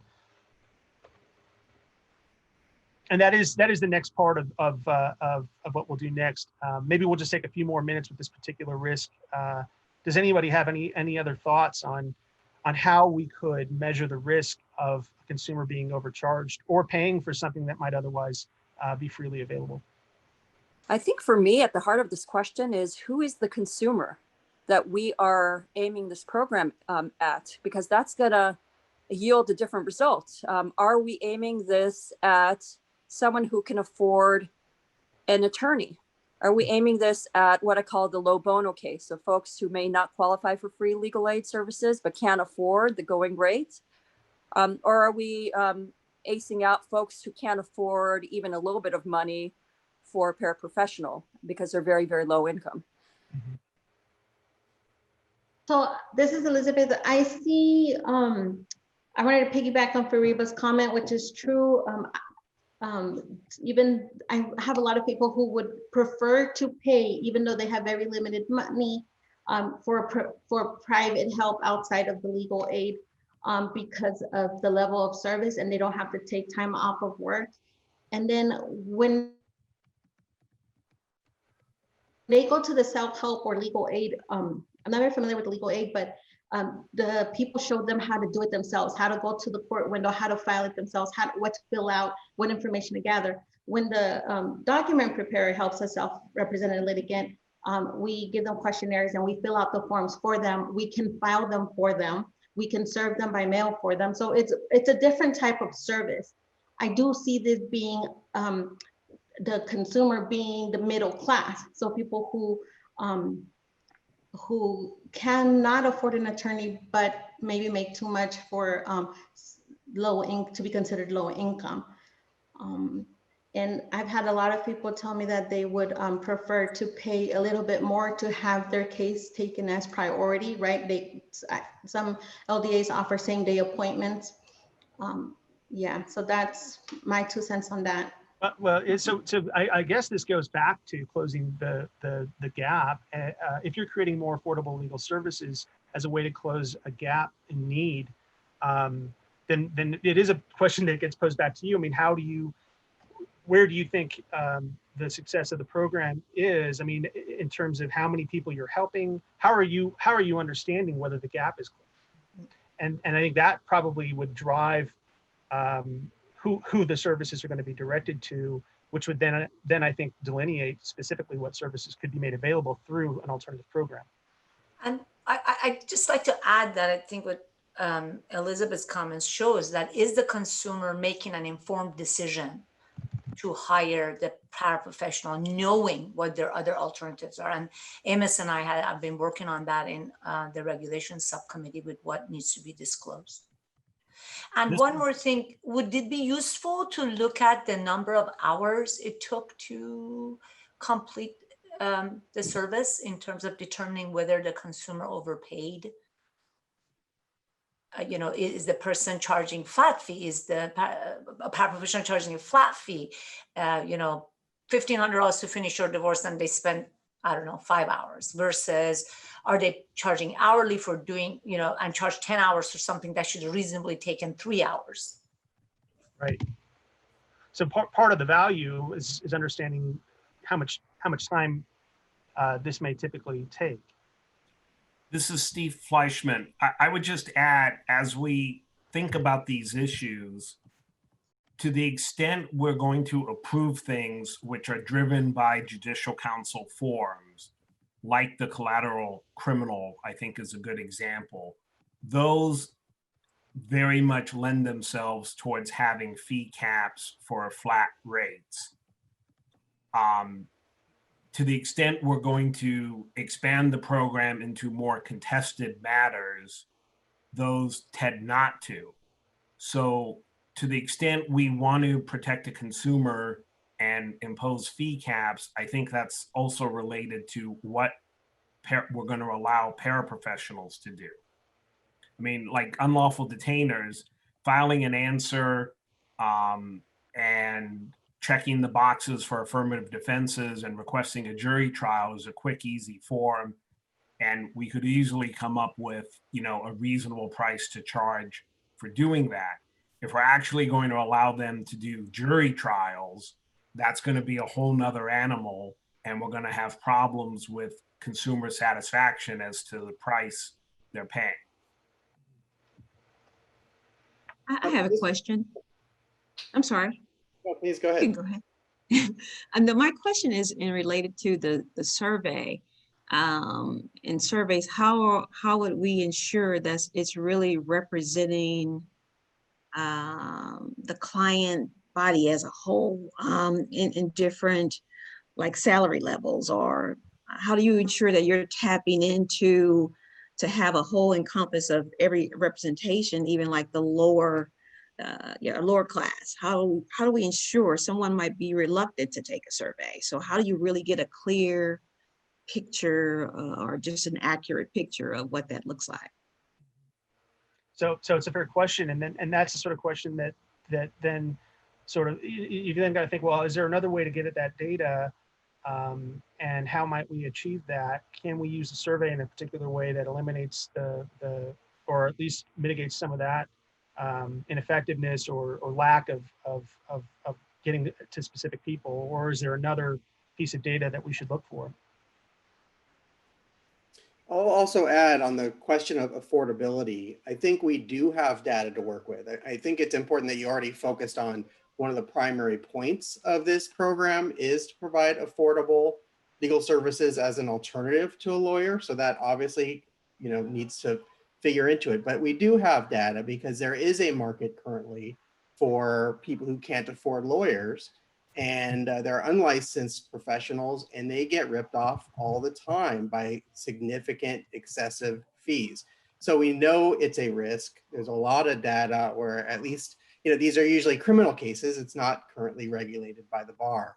But we know, for example, from immigration consultants in that practice area, there's a lot of very excessive fees charged for people who, are getting ripped off and would have been better off not spending that money or spending it on a lawyer. So I don't think we should assume we don't have any data just because it's not of attorneys, because we're really, it's a market that currently exists.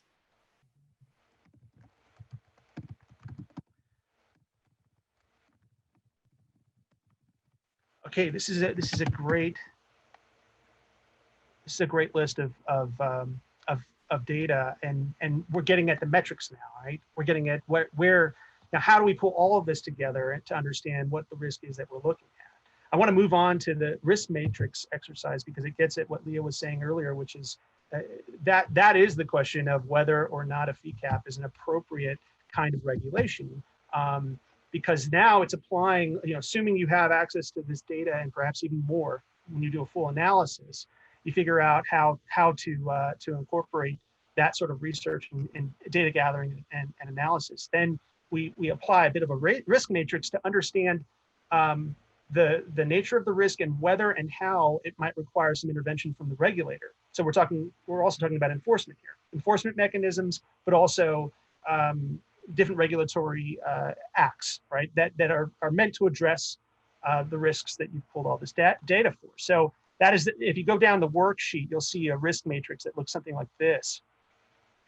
And I have here listed first that the consumer achieves a worse legal result than they would have had they used the next best alternative. That's that consumer harm risk that we started with.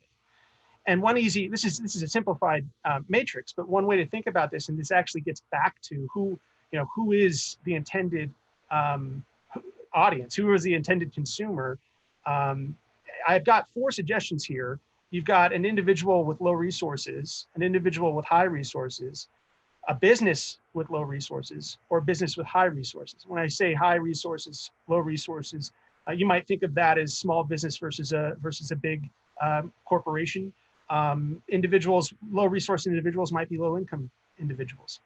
There may be other factors that you'd want to consider when categorizing these different stakeholders.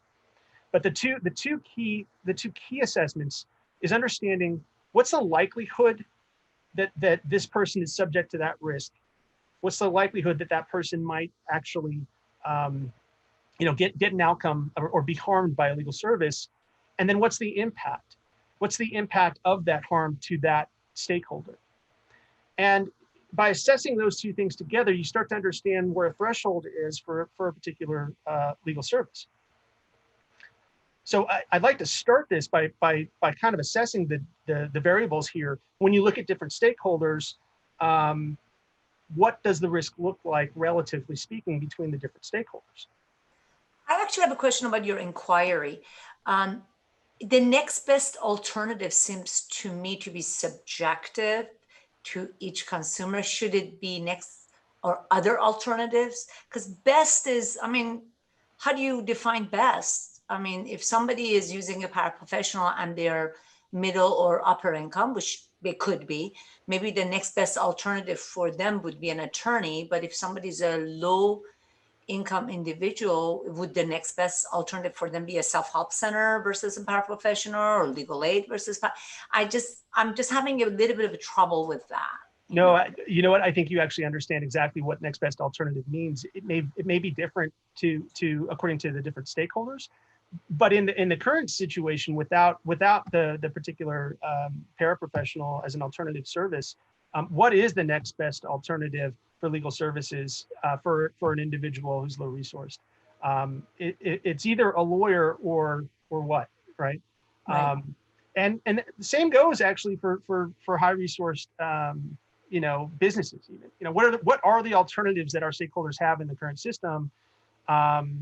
And that helps us understand whether or not offering an alternative legal service can mitigate that risk.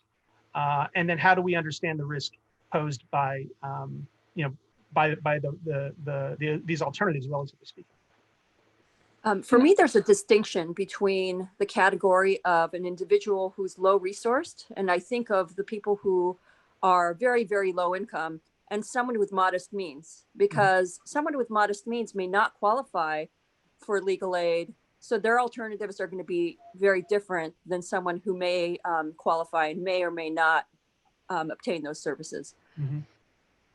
I wanted to ask a question about this next best alternative idea, because there are people who the next best alternative really isn't an option for them.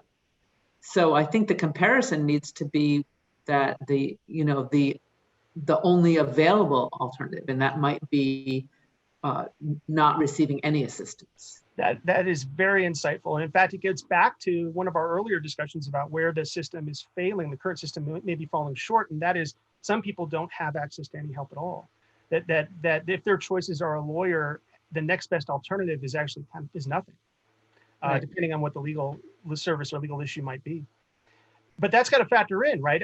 So if their alternatives are all maybe a high-priced full-service lawyer or nothing, then how do we understand the risk in that kind of a world for offering a paraprofessional, someone who may not have all the same qualifications or training as a lawyer, but they're certainly better than nothing?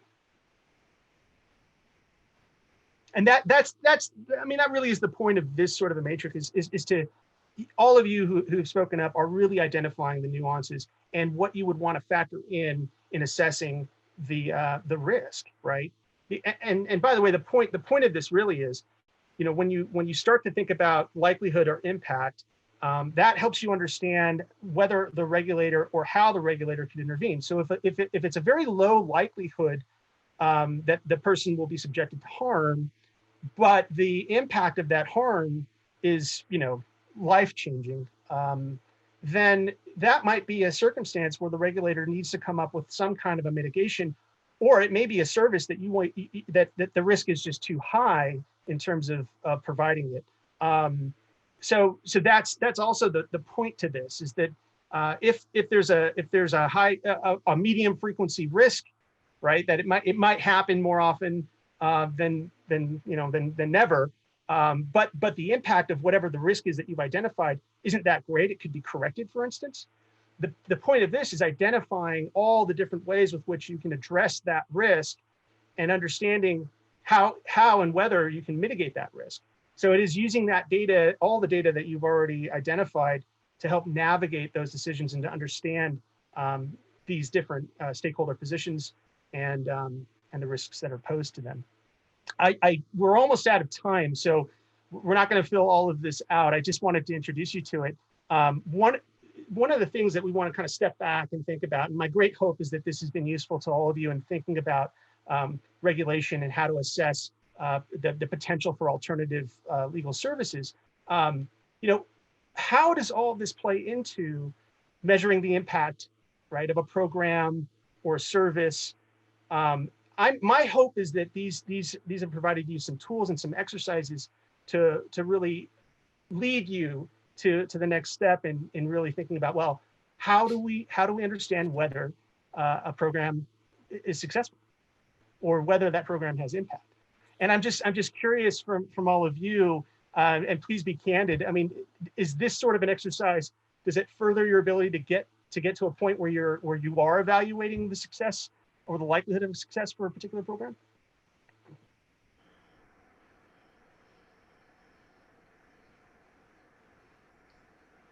To me, this is really helpful. It's a helpful way of thinking about the whole universe. And it really points up the comment of the need to have a pilot program that is limited in scope so that we can more accurately obtain this data in a closed universe with some controls. If we can get our hands on the data, I think this will be the inquiries are incredibly helpful. The way that I'm just going to bring a real life example. So you have a policy outline, which is a model that ILS created as a kind of a real world. Like, how would this look if you had a regulator exercising these kind of practices? And that's the sort of model that the Utah, I'm sure you're all aware of the Utah sandbox, is sort of built on that model. And so the way that they're ensuring that they'll get the data they need is they've gone through, they started with this process to identify as many metrics as they can, and then thought about the feasibility of collecting this various data and then how to use it. But the price of admission to that Utah sandbox, for instance, is providing data. So anybody who wants to provide a service absolutely has to work with the regulator to ensure that the regulator is getting data. And the other thing is, once this data is collected and it's part of the process of regulation, it's a regular collection process. The regulator paying attention can then see if there are changes and can see risks that maybe they underestimated or overestimated in real time, and then adjust regulation accordingly.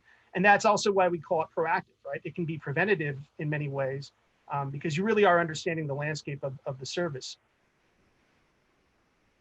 So does that mean that they are the ones who, the paraprofessionals in Utah are the ones who are providing this data? Or does Utah have access to the actual clients and consumers? And do clients and consumers have to, I guess, wave in to, to provide that data? Because that's very different driven data. Sorry. Yeah. So they're collecting data. There are going to be certain data that a legal service provider will have to provide as sort of the price of admission. But it depends. It depends also on whatever risk the regulator has assessed for that given legal service. That going through this sort of an assessment. So some people will have to provide more data than others based on that threshold risk analysis. But Utah also has ILS as a third-party research organization to measure outcomes. And so we are going to do things like conduct surveys of consumers and do blind audits of work product to then bolster the data that they're directly getting. Can I ask a question? I think two different topics in my mind are really covered by this. One is evaluation of how the program's going. And the other, I think you called, or we've been calling, proactive regulation, which is, using the data in some way to improve the system or improve regulation proactively. And I wonder how those two things, because I think it might make sense for us to do like a separate subcommittee to follow up on this with evaluation in terms of what data should we collect, should we be engaging a third party? What does that evaluation of this and metrics look like? But I think that might be separate but related to the proactive regulation piece. I think it's a great point. Evaluation of any program, I think we as a profession, I think, should be doing more data-driven analysis of how our services and how our system is actually reaching the people in need. And I think that's critical. But they are different, right? Because what the regulator's doing sort of in real time is sort of keeping track of what the consumer needs and how that changes. And what's interesting about it is the data will change to reflect the needs of a changing society too. And so it makes that kind of regulation a little more adaptable to the needs of consumers and the needs of professionals, frankly, the use of technology and that sort of thing. So they're different, but I do think there's certainly a connection there. There's an overlap, right? Because we're talking about putting an emphasis on evidence. We're talking about research methodology to ensure that you're actually learning the correct lessons from the data you're collecting and so forth, right? I just want to jump in and say, I think one thing on the evaluation side, not the proactive regulation side, although we've discussed it with respect to regulation, is this question of whether or not implementation of this program does result in closing the justice gap. And so for me, certainly when I've thought about how we would evaluate this, we would have a commitment or recommend, this working group would recommend to the state bar that the state bar is going to repeat that justice gap study on some kind of cyclical basis. And over time, with full implementation of the program, assuming that happens, you will actually see the justice gap go down. To me, that is kind of the heart of how we would evaluate if this was successful. So I don't know, Amos, if that resonates with you, and that is kind of different from looking at regulation to protect against risks. That's a great point. But I do think we're going to need a new subcommittee on it. I think Justice Petru, we discussed that already, and it's in one of the documents you've gotten for today. Well, and at heart, what we're talking about, to your point, Leah, that's why the objective, clearly understanding the objective is so important, because that's what helps us to frame our collection of the data and our understanding of the data. And really at heart, what we're talking about is just getting as much information as we can, right? So that we can most effectively address the problem that we've set out. That's really all that this is. Any other questions? No, just thank you very, very much for your time this morning. And I think I heard you say at the beginning that you'd provide to us kind of your notes and work product, for lack of a better word, from the conversation this morning. Yeah, absolutely. So this is in a Google Doc, and what I'll do is I'll share the link with Leah, and she can make sure everybody has access. But thank you all. I very much appreciate the opportunity to work with you today. And I also very much appreciate the level of engagement, the discussion. I thought this was, at least from my perspective, very, very productive. And so I appreciate it. And I'd just like to say, if ISLES can be a resource down the line, please don't hesitate to contact us. We would be happy to provide more information. This is really a very small sliver of what was originally a day-and-a-half workshop that we conducted with people. So, so there's always more, right? Well, thank you. Thanks again. All right. And happy holidays to you. Thank you. You too. Take care. Thank you. Bye. Thank you. Good job. Bye-bye. Bye.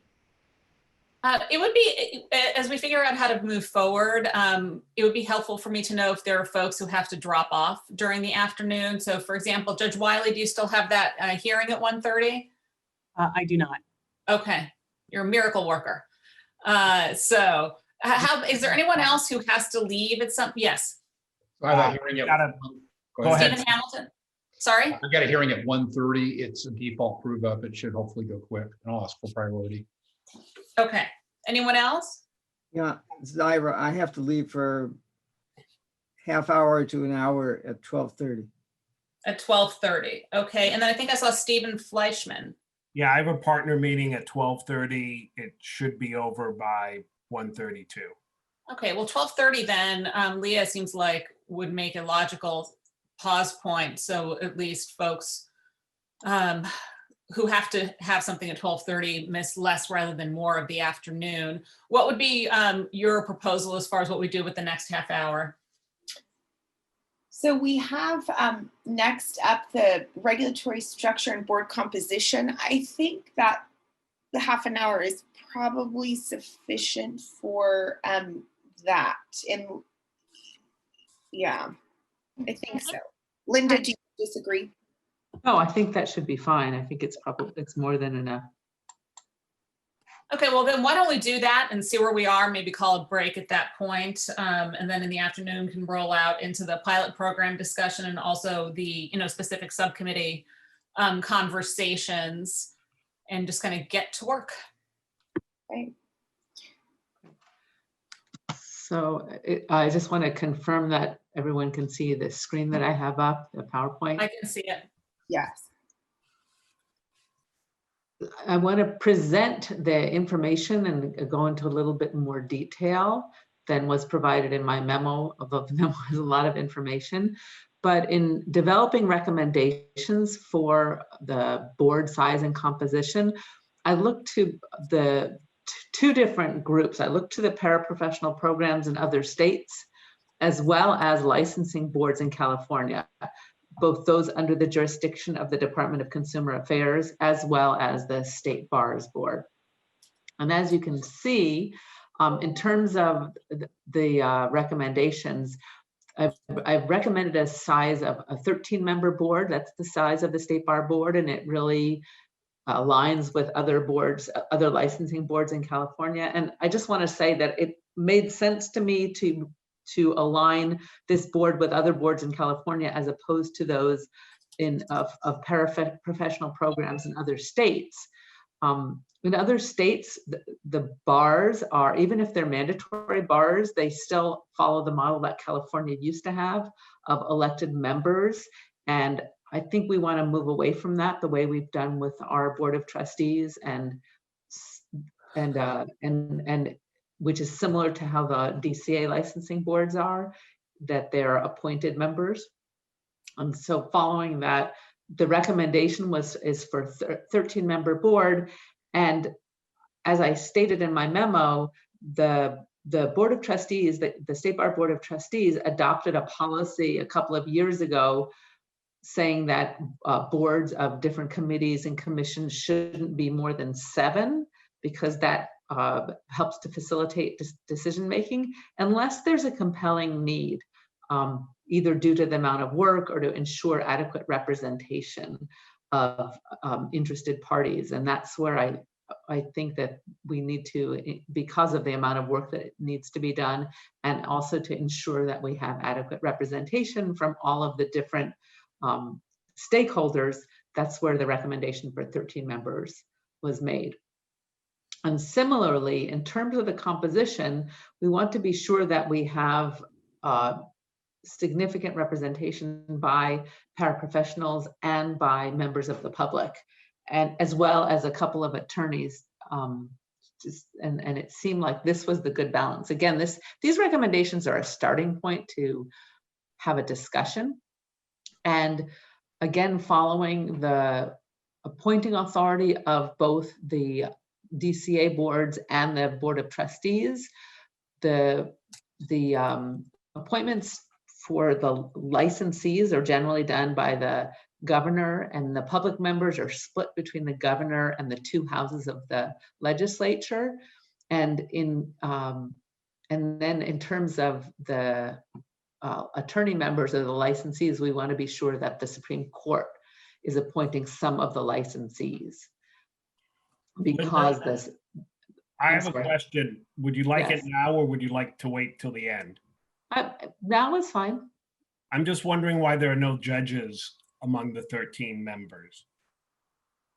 Again, I was following the structure of the State Bars Board, but I think that's certainly something that's open for discussion. Well, I'd like to hear from the judges, but I certainly would be in favor of having judicial officers on the board. So I personally don't have an immediate strong feeling one way or the other. I'm kind of interested in, do you think there's any more reason to have a judicial officer on this board as opposed to the State Bar Board, since we're using that as kind of our, I'm not saying we should use it for the template, but that's what's currently being used.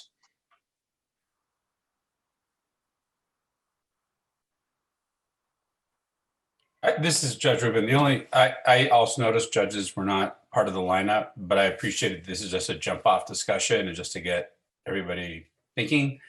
The only question I have, and there are far smarter judges on this meeting than I, about the ethical issues involved with judges being involved in something like this. Obviously, we can be on CJP, but I just don't know the answer to that one.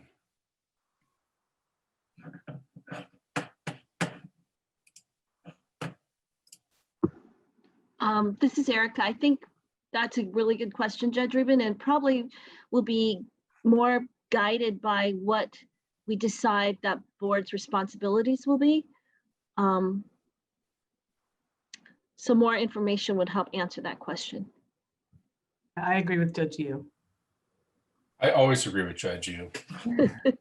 Thank you. Some of the responsibilities that have been identified by some of the subcommittees, in addition to the oversight of licensing and regulation functions, there would be the ongoing program evaluation, as we just talked about in the previous presentation, review of licensing requirements, including education and experience, and consideration of additional practice areas as time goes on, if that's warranted, and what the education and experience requirements might be. And then in terms of discipline, as you'll see when we turn to the recommendations and the update from the discipline subcommittee, there's talk of having this board be the appellate body for disciplinary action. So my initial take is, I think it would be all right, but as a member of the Supreme Court CJEO, I'm not supposed to give opinions, so that's why I'm sort of refraining. But just speaking for myself, it seems like it should be okay. Yeah, this is Steve Fleischman. I don't pretend to be an expert on judicial ethics, but ultimately this board is responsible to the California Supreme Court, as I understand it, and they're all judges. So I don't think there would be an ethical issue, but again, I would defer to people more knowledgeable than me. And this is Judge Harper, and I also don't see where there'd be any ethical issues. I'm curious as to why the State Board of Trustees doesn't have any judges on it as well. I don't know the background for that. So the bar. I don't either. Do you, Donna or Greg?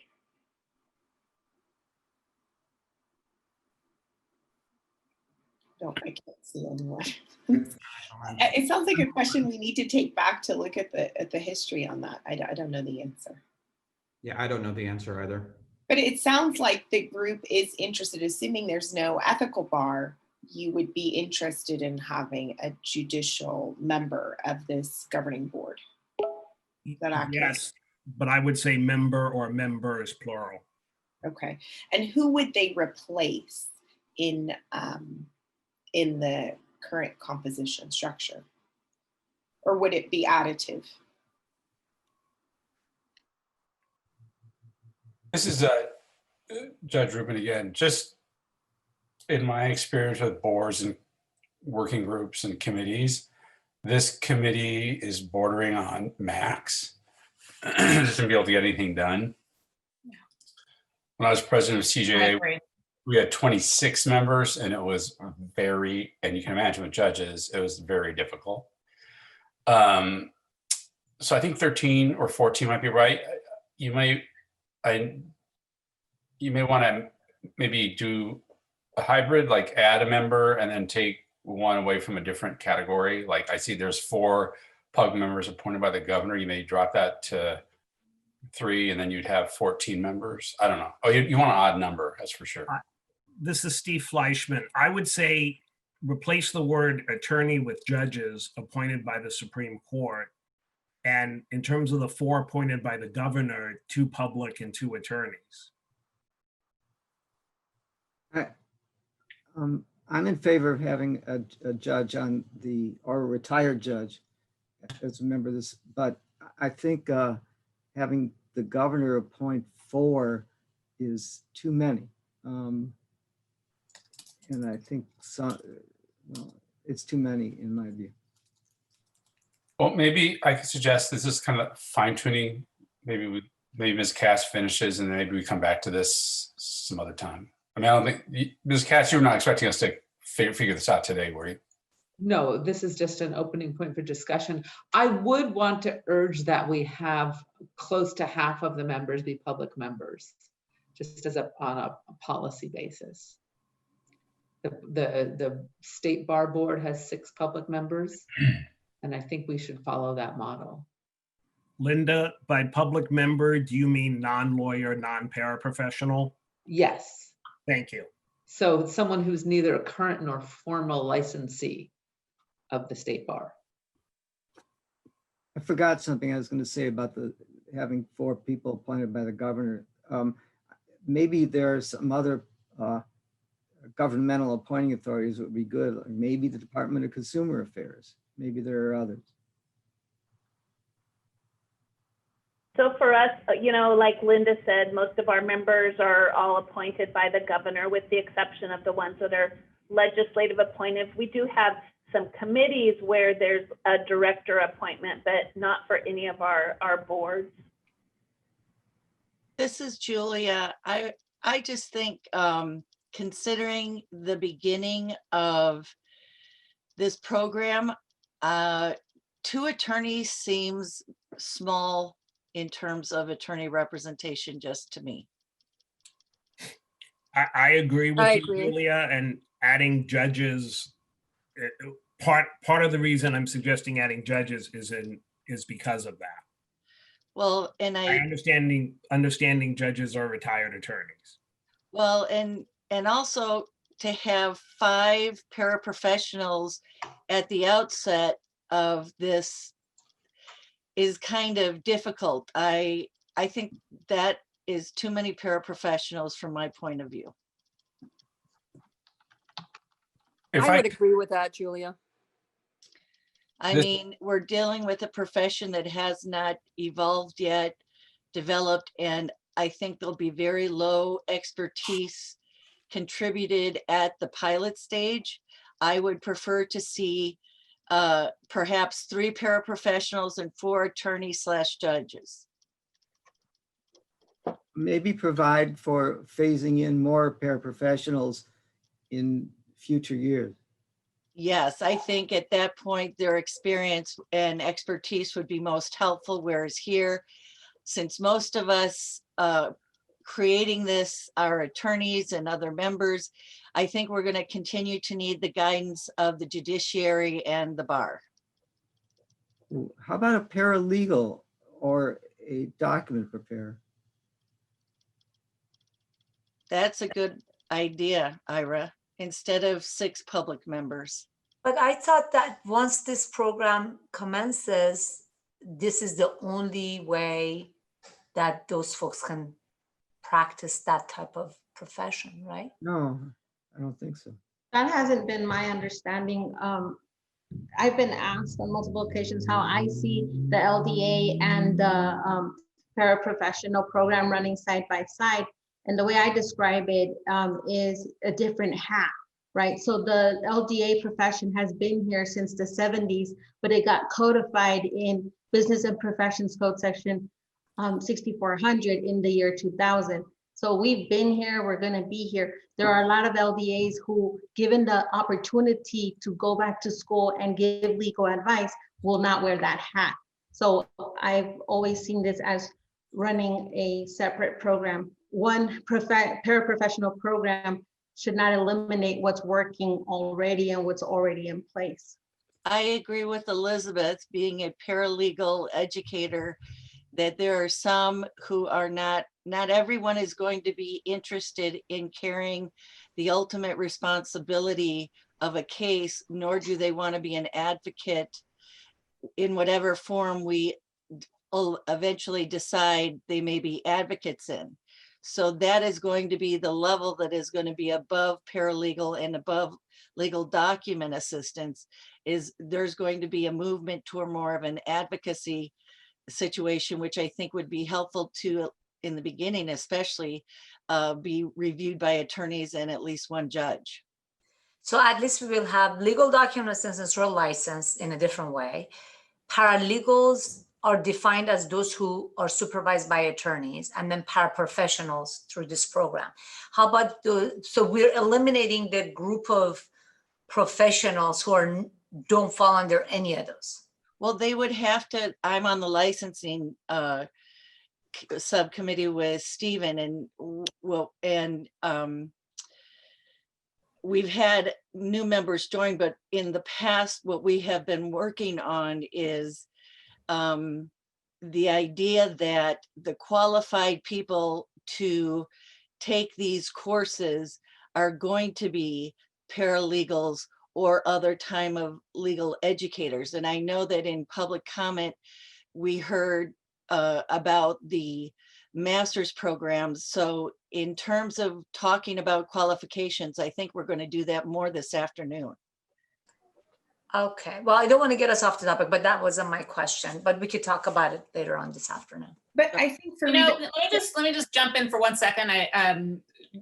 It just dawned on me, because we have a lot of new people and there are quite a few people on the committee, and not to belabor or make more time pass, but if you could identify yourself when you speak, I think it would be helpful, also because it's pretty much impossible to keep up a screen with everyone's photos and names during the course of the conversation.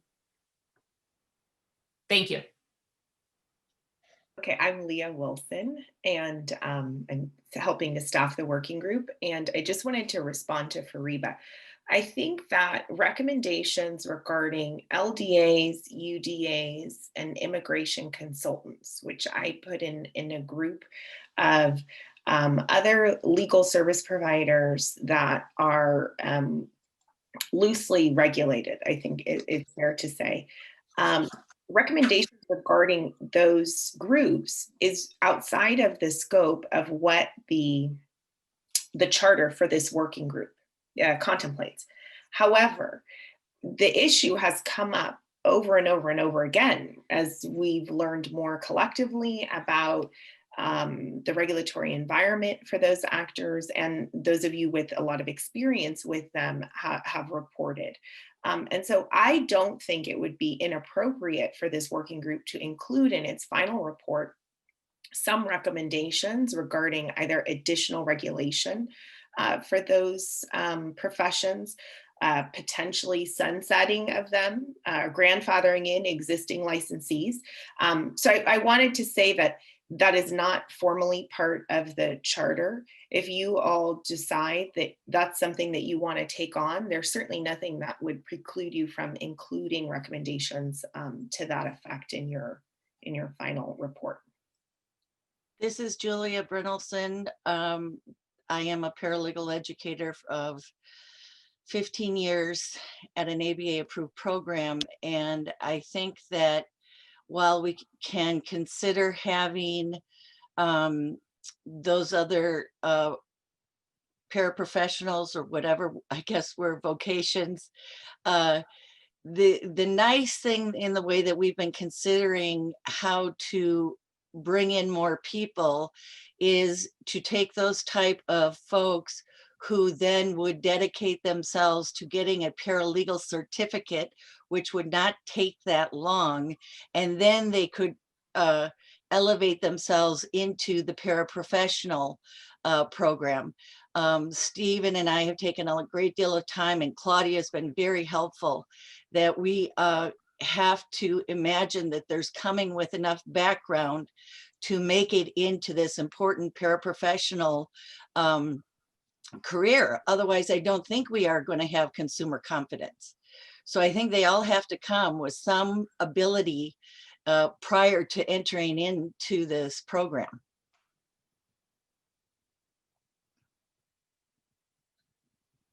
This is Amos Hartston. I'm a appointee of the Access Commission. Linda, do you mind putting that recommendation of the board composition up? I just had a quick question before we move on. I'm interested to know why the state bar is not an appointing entity. And I wonder, is that because the idea is not to have an independent board, but to have the board report to and have the State Bar Board of Trustees have authority over it? Is that the idea?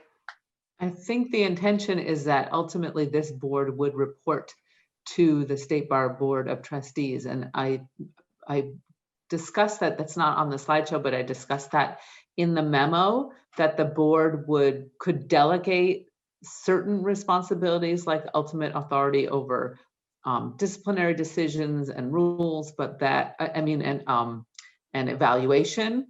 But for example, if this paraprofessional board wanted to make changes to the rules of professional conduct, that would ultimately have to go to the Board of Trustees. And so this would be subordinate to the board in some ways.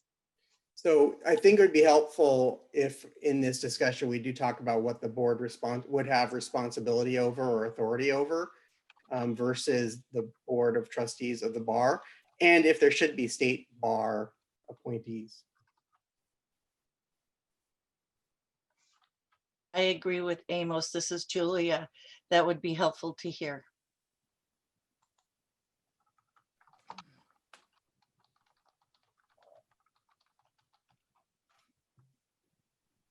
I'm thinking it would be fleshed out the way that the delineation of responsibility between, Leah Wilson again. The delineation of responsibility between the Committee of Bar Examiners and the Board of Trustees is sort of codified, or any of these other state bar committees. There is kind of a clear, I think it's a matrix essentially that outlines what is within the purview of the committee versus what goes up to the board. So it sounds like something like that is needed here.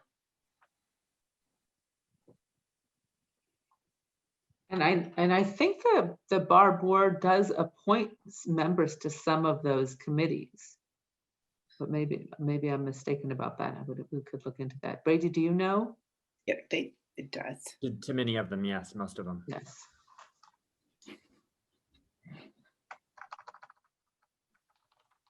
This is Kimberly Kirkmeyer. I just want to make sure that I also put in my opinion here, in that I think that while I understand the comments about this is a beginning board and maybe there is a need for more attorneys at the beginning, I do believe that this is a paraprofessional board.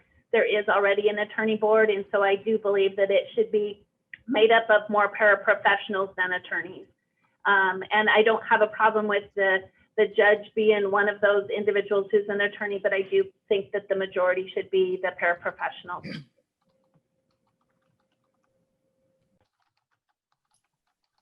This is Julie Filmuth. I'm recently retired. I was the director of the Center for Public Interest Law, and we monitor California boards that regulate business professions and trades. I would note that every single occupational professional licensing board in the state of California, including the State Bar Board of Trustees, has statutory language requiring that each board to consider as its highest priority public protection and not protection of the profession being regulated or ancillary professions. And many times when the legislature is evaluating the performance of some of these boards, it's hard for the legislature to figure how a board can protect the public when it is dominated by members of the profession being regulated. So I completely agree with Linda that the balance there should be a pretty even balance of paraprofessionals to public members, or I even recommend a public member majority. So Julianne, I'm curious. So with that vantage point, which I think is very helpful, what do you think about the proposal with it being, 5 paraprofessionals, a couple of attorneys, and 6 public members? I agree with somebody else who said this is bordering on the unwieldy, the size itself. I was thinking more of like 7 members total. I don't mind this. It's a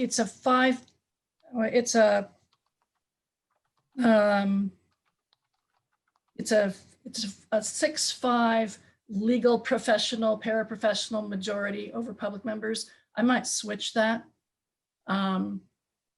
to the other way around. And I agree with Kim Kirkmeyer that the 2 attorneys appointed by the Supreme Court, one of them could be a judge or a retired judge, and we can leave that to the Supreme Court's discretion. This is Greg Fortescue. I'm the Supreme Court's liaison to the group.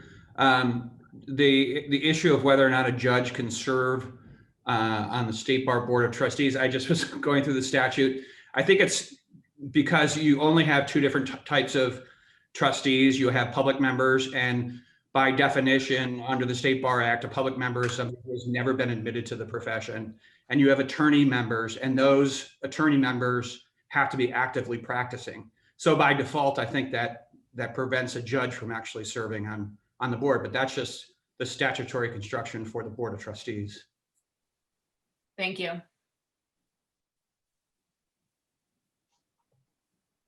Sorry, Linda, this is Kim Kirkmeyer again. I don't know if you're going to get to this or not, but in the memo, it did talk about an educational institution, that would also have a representative. And in the memo, it talks about that would be either a paraprofessional attorney or a public member. And I don't think that you should have a public member as that individual. It could be maybe one of the paraprofessional or the attorney. Because if you start to have those individuals where they have a conflict, or not really a conflict, but just a purpose in being on there, then that takes them from being a true public member, and they'll have that thought in their head and not the true public position of consumer protection. So just wanted to put that out there as well. Yes, and this is Linda again. I'm sorry that didn't make it onto my my slide, but that was something that was included in the memo, is that there would be someone who was a representative of educational institutions.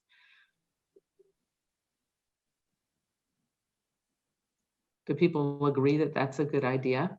I do, but this is Joanna. But again, we're coming up against how many people are on here, right? And whether that would be an addition or would be a deduction from the 5 paraprofessionals or what. The suggestion in the memo is that it would be one of these. One of what? Either, well, as Kim said, in the memo, I said it could be any one of these, but Kim is suggesting that it should not be one of the public members, because we want the public members to be. No, and I completely agree with what Kimberly said about that. It definitely should not be from the public. It would be an attorney or a paraprofessional if you were going to not have it be a public member who's also representing an educational institution, which is easy to see on the attorney side, at least.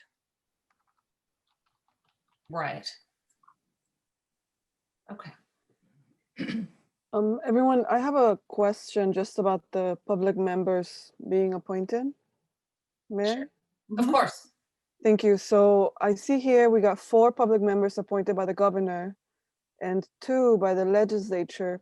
How would I, as a public member interested in maybe serving on this board, reach out to said governor or legislature member and be considered for such a thing? Or how would we ascertain that they're not just choosing, say, one of their major donors? How can I become a competitive member of the public? There's just in Los Angeles alone, there's 4 million of us.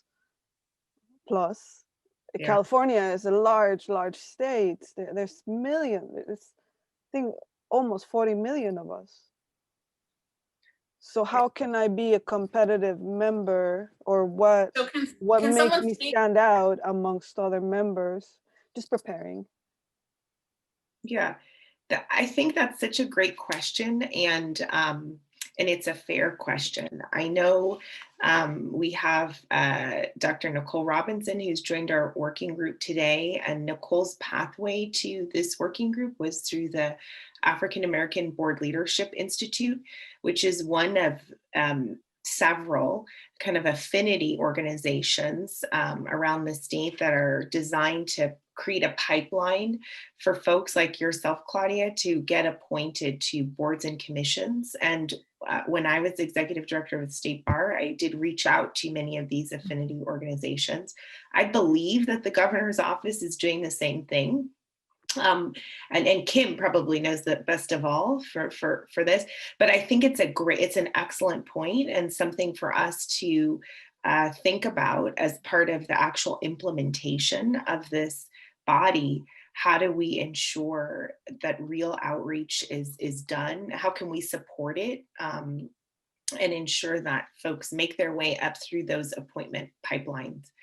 And I don't know, Kim, if you have anything to add there. Yeah, so thank you, Claudia, because that's a great question for education as well. So the governor's office, as well as both sides of the legislature, have applications that individuals can go out and complete those applications and go through the process. But the governor's office does go through, as well as individuals who are brought forward through organizations, that they do a really good job of looking at everything as far as diversity and making sure that you have a board that really represents California for everyone. And so they do a really good job of trying to get individuals who are not only interested in that particular board, but also just making sure that it really gives the mindset of what they're intending to do for those boards.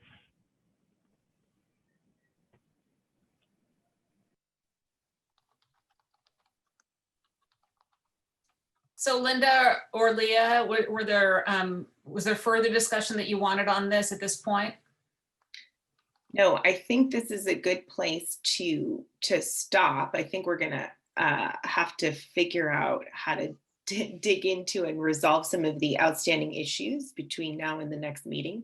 But I think it's a good place to pause, and it's 12:31. Okay, so, well, good. Yeah. And do you normally take what is your normal break? 30 minutes. All right, so what is our normal break now? 30 minutes, okay. So let's, tack a few on there. If folks could kind of log back in at about 1 o'clock and, we'll like start by 1:05, that would be super. All right, thank you. Thank you.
Okay, we've now reconvened the meeting of the California Paraprofessional Program Working Group. I will take the roll.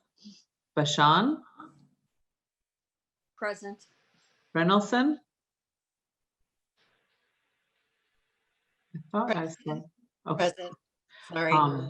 Falmouth. Here. Fleischman. Hamilton.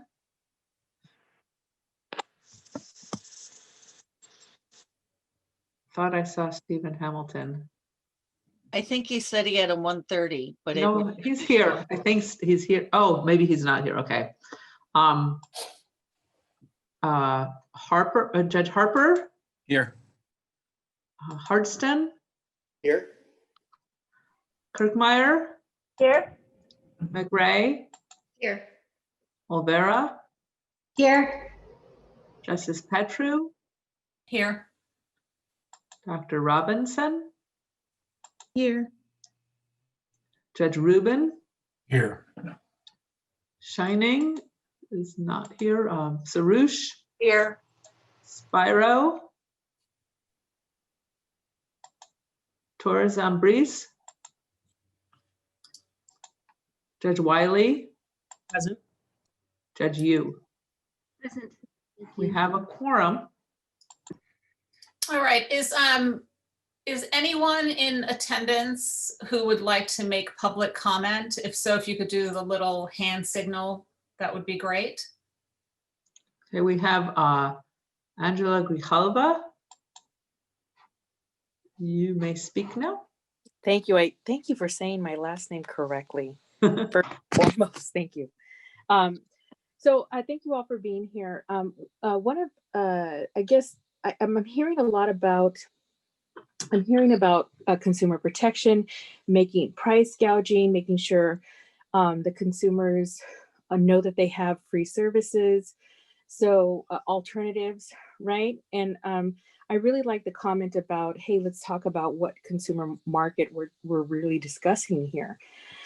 Please be reminded, in terms of the consumer, there's the low bono, pro bono demographic that they will receive the services directly from the court, or alternatively a pro bono or low bono service locally if one is available, right?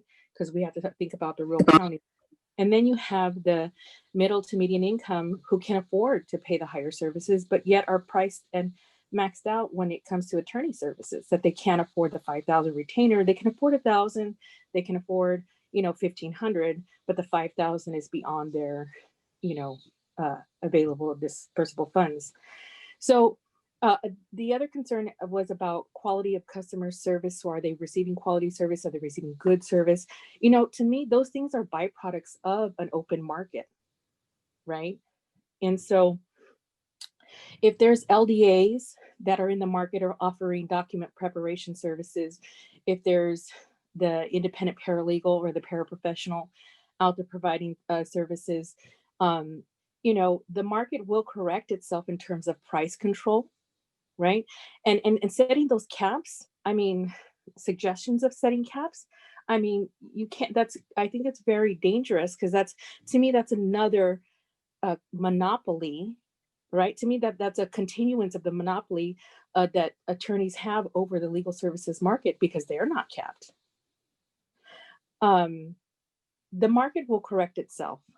And if we're going to put caps, is this committee going to come back and revisit those caps relative to inflation, whatever the index is at that time, whatever the gross median income is in that county, and that, cost of living to deliver those services, right?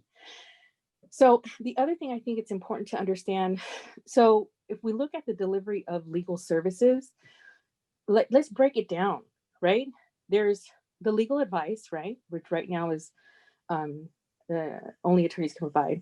There's a document assembly, the original conforming, getting the documents submitted to the court. You have 20 seconds left. Thank you. Getting past that barrier. Thank you so much.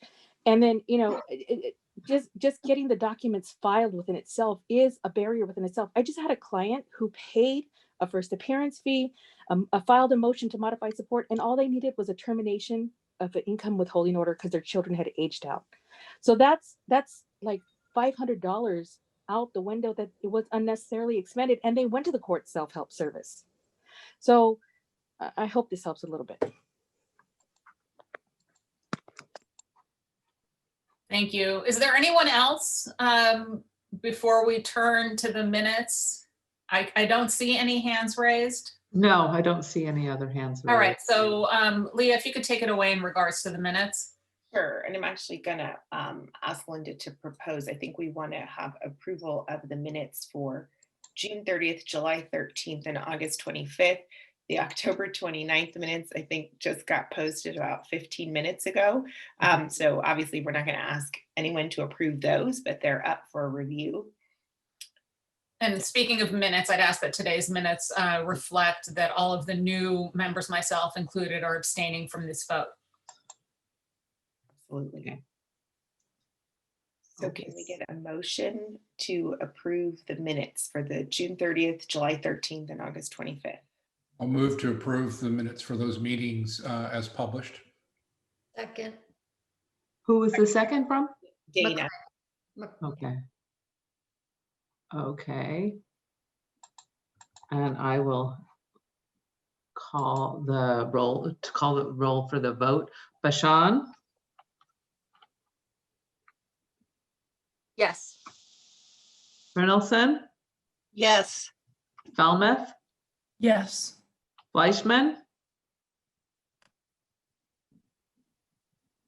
Okay. Harper? I'm sorry, Judge Harper, you're abstaining. I apologize. Okay. Hartston? Yes. Kirkmeyer? I need to abstain from June and July, but approve August. Okay. Okay.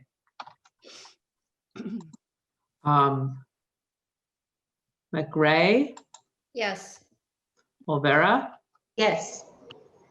And I'll put Dr. Robinson and Judge Rubin as its abstentions. Shining is absent. Sarouche? Aye. Spiro? I guess Ira isn't here. Torres Ambrose?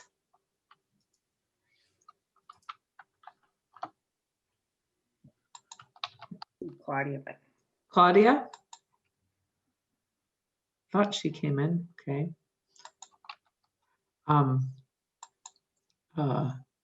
Judge Yu? Yes. Aye. Okay. So the minutes are approved. Thank you. Thank you. Okay, so do we have the pilot program discussion next up? Yes, we do. And we have Andrea Fitanides. I hope I pronounced that correctly. Sure I didn't. It's a tricky one. It's Fitanides, like humanity. Fitanides, the director of the State Bar's Office of Access and Inclusion, who will be walking us through some of the considerations that you all might want to take when thinking about a pilot. Great. I'll go ahead and share my screen. All right. And while Andrea's sharing your screen, let me just say this is one of the new subcommittees that's being formed. So, you know, anyone who is interested after the meeting today, we can make further plans. Take it away. Thank you so much. And speaking of the newness, we decided to frame this as a guided discussion versus a recommendation yet, because, you know, we really want the input of this committee and of the working group and this additional discussion to come forth with some more concrete recommendations on what a pilot or something along the spectrum of a pilot might look like in this space. And I should just add that I am fairly new to working with this working group, as several of you are as well, and also fairly new to the bar. So I began in this role of director of the Office of Access and Inclusion just about 2 months ago. Most recently before that, I was pro bono counsel at a large law firm, and I was a legal aid attorney prior to that. So I've spent much of my professional life thinking about access to justice and the justice gap. And I'm excited to be part of this effort to explore how a paraprofessional program might be a tool in advancing work around the justice gap. So with that, oh, and I should mention that my colleague from the Office of Access and Inclusion, Chris McConkey, who is kindly taking minutes for us today, also has been a good thought partner and thinking through some of these initial considerations, and will hopefully be chiming in along with all of you as we talk through some of these considerations.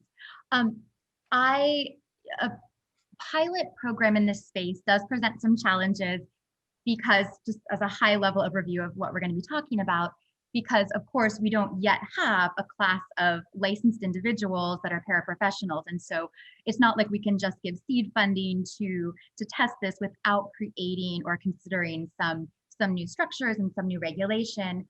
But of course, the positive of a pilot and why we want to explore it, pilots and other kind of hybrid models, is because of course it also allows us a chance to test the impact, make sure that we are identifying any issues in terms of consumer protections before launching a full program. And I was happy to see the concept of a pilot come up several times this morning. And I thought that this morning's first presentation, talking about proactive regulation and measuring impact, was actually a great way to tee up the pilot project. So with that, so first, a pilot, what it's meant to test, the premise that we're looking at. So Andrea, sorry to interrupt, but when you say pilot, what does that mean, right? So before jumping into kind of what is a pilot test, it would be helpful for me to understand how that term is being used. Absolutely. So first, we will be talking about so a pilot to me means we would be doing something more limited than a full rollout of a new paraprofessional program. So we'll talk more about what those considerations are. Like to me, the two biggest ones are probably geography and subject matter. So a pilot, but I say pilot or something like it, because I'll talk a little more about, would a pilot be, we're going to test it in, let's say, 2 counties. I'm just making this up. We'll talk more about the different options in 2 counties for 2 years. Or is it something more open-ended? Is it something bigger? Is it something where we start with 2 practice areas in several counties across the state and then increase additional practice areas every year? There's a lot of different ways a pilot could look. But to me, when I'm using the term pilot here, it's anything more controlled and more limited than a full program rollout on a new paraprofessional licensing program that allows us to evaluate if and how we move forward to a larger rollout. But how the pilot looks could be a lot of different things, which is largely what I wanted to have a discussion on today. Does that answer your question, at least as an initial? Yeah, I have some follow-up that I'm gonna hold till I think hopefully more appropriate moment. Yeah, absolutely. No, thank you for the question. It's a good framing question. What is a pilot? So, and different states have used it differently, but here I think it's do we, instead of saying we're going to recommend a paraprofessional program statewide that looks like X, do we instead want to say we want to do something smaller and more controlled for some period of time to allow us to better evaluate if and how to move forward on a broader program? So that's yeah. Okay. So of course, what we want to test in any pilot, bigger picture, is of course what we keep coming back to, increasing access to legal services. We all know the justice gap. I think, I know this group has already talked a lot about the justice gap report, which of course identified a significant gap in not only knowledge, but access to legal services, not only for the most low income, but certainly for modest means individuals as well. And so, a pilot would ideally be increasing access to legal services, but not just increased access, of course, that services provided are competent and that we have positive outcomes. So access, but then of course the quality of the services is relevant, and then reducing self-represented litigants. So a pilot would allow us to measure, again, in some more contained model, are we seeing a reduction of self-represented litigants? Are the court proceedings moving more smoothly because of that? And so these are the bigger picture considerations that we were thinking through and looking at what the purpose of a pilot would be. On protecting against risks, of course, the number one consideration in all of this is how can we do any paraprofessional program or pilot in a way that that reduces risk. So by the very nature of a pilot, because it is less than a full rollout in some way, by the very nature of pilots seek to limit risk to the consumer.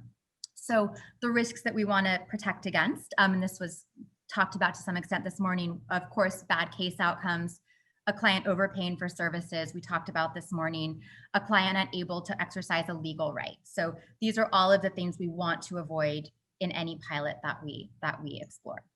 So the viability. So, I think, of course, in theory, getting to test any hypothesis that a paraprofessional program can expand access to competent legal services is a good thing, but then we get into the viability of, on a practical level, how can we create something that allows us to learn from it, but is also viable enough that we can get data, we can get information that is useful to that end.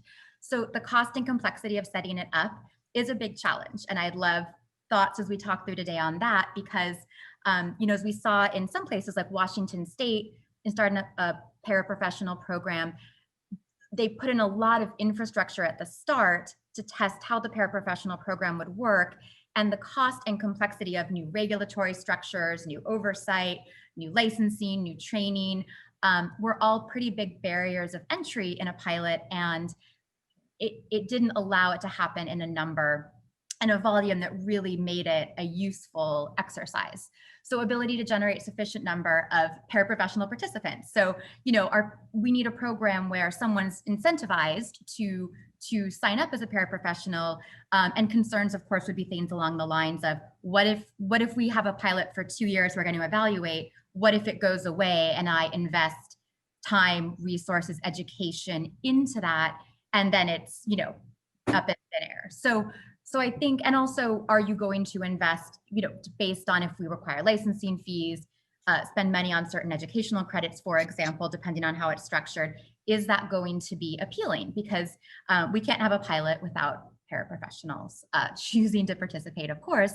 And then, of course, we want it to be something that is appealing and accessible and clients are aware of. We talked about the knowledge gap just for people accessing legal services across the board, much less accessing a new type of legal professional services. So these are some of just the big picture viability questions. And to me, this is kind of the heart of the challenges in designing a paraprofessional pilot, because again, I'll talk about a couple other pilot models, which we can, I think, learn a little bit from. But in some of those cases, we were able to test, in the case of, I think it's Shriver next. I'll talk a little bit more about that in the context of Shriver, but if we're trying to pilot something new, but with an existing class of professionals, in the case of attorneys, you can seed funding and you can kind of launch it based on that, whereas this requires more structure around this new class of professionals. So just really quickly, I know this working group has talked about some other models, but just I wanted to quickly highlight two just to inform our conversation, although neither I think completely informs what we would want to do in California for a couple of reasons. So as many of you are aware, Minnesota is one of the states that is launching a paraprofessional pilot, and they're calling it a pilot. So for Minnesota, the areas of subject areas that they're focused on are landlord, tenant, and family law. Similar to what we talk about in California, those are areas where there's particularly a lot of self-represented individuals, and of course, a lot of great impact in terms of people not having legal representation, a lot of harm because of, so those practice areas with a couple specifications of what's covered under those two subject areas.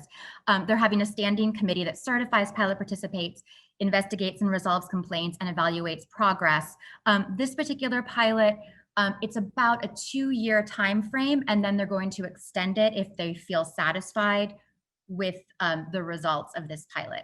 The big difference from what this working group has wanted to consider is that how they're largely handling risk mitigation to consumers and having oversight is through having attorney supervision of every paraprofessional getting licensed to do this work in landlord, tenant, and family law. So I know that there are substantive concerns about that, but I just wanted to at least share how one state has approached it, even though I know this working group has considered that and been concerned that it takes away the whole goal of having an impact. If we're requiring an attorney to supervise each of these paraprofessionals, are we really increasing access and accomplishing a goal of having a new set of professionals who can do things that only attorneys can do right now in certain areas? So that's just a little background, one pilot I wanted to give an example of. Andrea, can I just ask a question? So in terms of what's being piloted, it's not limited, the Minnesota pilot is not limited from a geographic perspective, meaning they're rolling this out on a statewide basis. Mm-hmm. It's not limited in a practice area perspective because these 2 practice areas are the only 2 that are authorized. And it's not as if 5 were authorized, but they're only rolling out 2, right? It's statewide and it's the 2 practice areas that have been authorized. Yeah, no, that's a good point. So right, like I said, it's not completely analogous to what we're considering. I'm sorry, were you? Yeah, and so the attorney supervision component also is not part of the pilot. That's the structure of the program that they contemplate. So when it's called a pilot in Minnesota, is it simply the pilot simply means what? That they're going to evaluate it in a couple of years to see if it'll become permanent? Yeah, so the pilot, I think the reason they call it a pilot is because yes, it's being launched as a temporary program that will be evaluated in 2 years and then may or may not continue. Okay. And they actually, from what I understand, they may add subject areas. So it could be that if that is really successful, from what I understand, and I'm not super expert, but on the Minnesota Commission did consider other subject areas. So it is possible, based on the results of this 2-year time frame, the program would be expanded in subject areas or some other ways. And again, none of these is sort of a model that completely speaks to what we would be trying to do here, but I just think at least it's a starting point to look at how it's been approached elsewhere. Something I just wanted to note on the justice gap side is something that stood out to me in the Commission's comments about this pilot in Minnesota is that they got feedback from legal aid that there was an interest in possibly using paraprofessionals that could be licensed through this program to increase access to services on that level. And on the corporate side, law firms and other institutions had talked about also using paralegals and other non-attorney professionals to do more pro bono through this avenue. So I just wanted to mention what was talked about partly on the justice gap side in consideration of this Minnesota pilot. Oh yeah, sorry. That's okay. I realize we're not all on the same screens. This is Judge Rubin. And if I ask forgive me if this question has been covered in previous meetings. I'm one of the new members. So one of the issues when we're talking about a pilot is the approach. So as I understand it, the policy decision about having the paraprofessional position in California has been made. This is not a question of whether, this is a question of how. Is that a fair assessment? I will let Leah speak to that. I mean, answer. So if I could, Leah, let me just jump in. So this is Ioana Petru. Yeah, so my understanding, and I understand that obviously I've raised this question before and Leah has obviously given the intelligent response that if the committee looks at this and we decide this is an insane idea, that we should report back accordingly. But my understanding from reading the materials is that, yes, we've been charged with coming up with a proposal as opposed to deciding whether there should be a proposal. Okay, so that's important information regarding what a pilot looks like. Good, great. Thank you. And to be clear, a pilot is one possibility of a next step. It's certainly not the only thing this working group could recommend, but it's come up a lot, including from people that are concerned about possible harm. So we just thought it was important to more formally explore what it might look like and if it would be recommended by this group as a next step. And So then I have one last question, and maybe it's coming up. Obviously, the medical profession has been through this multiple times. When they rolled out nurse practitioners, when they rolled out physician's assistants, when they rolled out licensed vocational nurses, is there something from them that was looked at just to see how they did it? I believe this group has looked at that. I confess I did not in thinking about this for today, but also being newer to the working group. Leah, can you comment on if that's something that this group has explored? No, but Kim, we're just so lucky to have you and calling on you again. Let us know how such rollouts have worked on the medical side.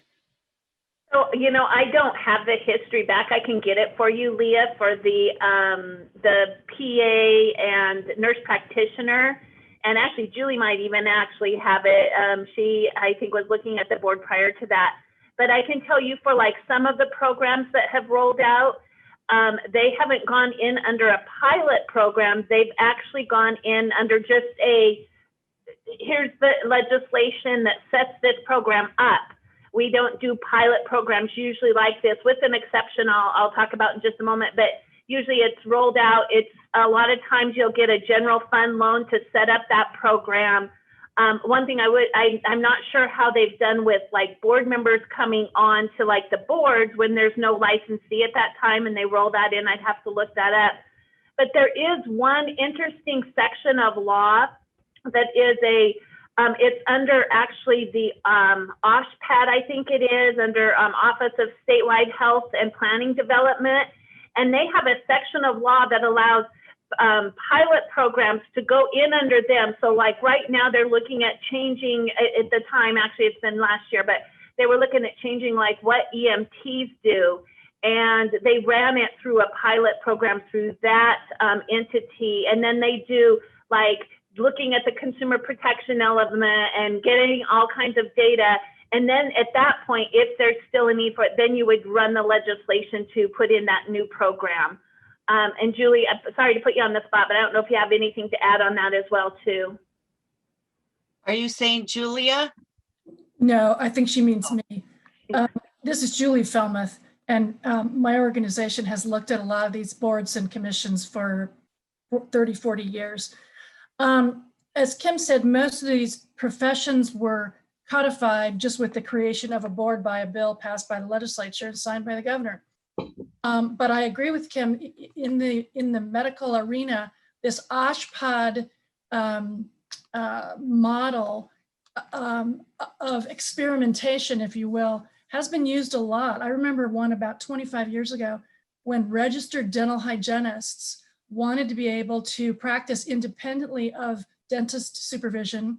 And OSHPAD did what they used to call a manpower project. They've got a less sexist name for it now.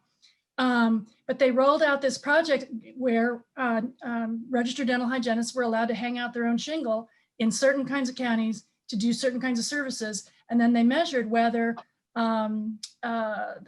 whether there was harm to patients, benefit to patients, harm to the dentists, benefit to the dentists. And it's a very valuable way to test something that a profession or a sub-profession wants to do in terms of expansion of scope of authority. So anyway, thanks, Kim. Yeah, no, thank you for that. And actually, it's a great topic because, this is something perhaps a working group on pilots could explore, is if there's things that are analogous on the medical side. I am thinking about paraprofessional model on the medical topic. I love the description of a nurse practitioner as being somewhat akin to what a paraprofessional would be, because I think it is descriptive, and it's, you know, it's kind of a concept that's more relatable, because, you know, we haven't used the word paraprofessional often or in many contexts. So yeah, I think looking at the medical side for additional pilot models and how we measure that impact would definitely be interesting. Great. There's one other pilot I just wanted to quickly touch on, because it's California based, although the very key difference is that in the case of the Shriver projects, these originally began with funding, calling them pilots, and these were going to write to counsel in civil cases where basic human needs are at stake. Landlord-tenant, family law were the primary areas. These projects were both subject area specific and geography specific. The big difference is once this funding, and it all, you know, legal aids proposed a pilot in their geographic area that they served, and it allowed them to get additional staffing to represent everyone who was otherwise unrepresented in a certain geographic region in a certain subject area. So that pilot, and it was on a 3-year basis, each funding grant was given. That pilot, I think, would be is relevant to what we're talking about. But the big difference, of course, is that it went to, the funding went to attorneys to do this representation. And of course, this pilot didn't have to consider new licensing, new supervision, new possible malpractice requirements, right? None of that had to be considered. And so I think it's informative. And I will say, you know, this funding has been renewed. I think we're on the 3rd 3-year cycle of the funding being renewed, and has actually, I think, led to an increase in right to civil counsel in the state. You know, San Francisco passing a right to civil counsel proposition 2 years ago, in LA starting to roll something larger out. So I think it has been, I think the pilot ended up showing really profound impact and had some really good deliverables on impact. But again, less complicated to pilot because the professionals were already licensed and that structure existed. And attracting people to the pilot, it just didn't have that same barrier of entry. But I thought it was worth just touching on. All right, so the potential pilot factors. We already talked about this briefly. You know, limited number of practice areas. So of course, limiting that protects against risk, because we can look at, do we think one subject area lends itself to greater potential harm if something doesn't go as we would hope it would go in the quality of the representation. I know the family law group has talked extensively about some of the unique concerns with some areas of family law. So looking at the subject area, you know, in terms of that, limiting any risk. Increases the viability, right? So of course, limiting the subject area to something narrower than we might consider for a full statewide program we'd recommend just makes it easier to oversee, to make sure we have appropriate supervision and training. But it also decreases the ability to test the program goals. I mean, if, for example, we thought that that family law and landlord-tenant, just for example, would be appropriate for a statewide program, and we decide to test just landlord-tenant, it's informative, but there might be very unique things about how well a paraprofessional program would work on the family law side that we really wouldn't know from the pilot. So again, just always having to weigh and thinking about a pilot, protecting against the risk, but also, is it going to be meaningful enough for us to then take a step to create a broader program based on the data we get. So practice area considerations, the other pieces I would just put out there on the high level is, of course, unmet legal needs. I know a lot of the practice areas this working group is focused on is based on where we see the biggest gap in representation. And so, you know, again, of course, housing, family law, some of these areas come up again and again. The existing availability of non-attorneys with experience in the relevant practice area. We'll talk in a moment more about how would we do a pilot that didn't take 3 years to roll out because we had to do a 3-year training program, whatever it may be. If, let's say, we had a group of non-attorney professionals, a significant number who had a certain subject area expertise, perhaps we could test the paraprofessional model more quickly in that subject area with a lower barrier to entry and more confidence in the depth of knowledge in the relevant area. The complexity of the legal area. So I gave the example of family law versus something that I would consider, generally speaking, less complex than some areas of family law, such as criminal collateral, like reentry work. So there's a range of the complexity that could be targeted.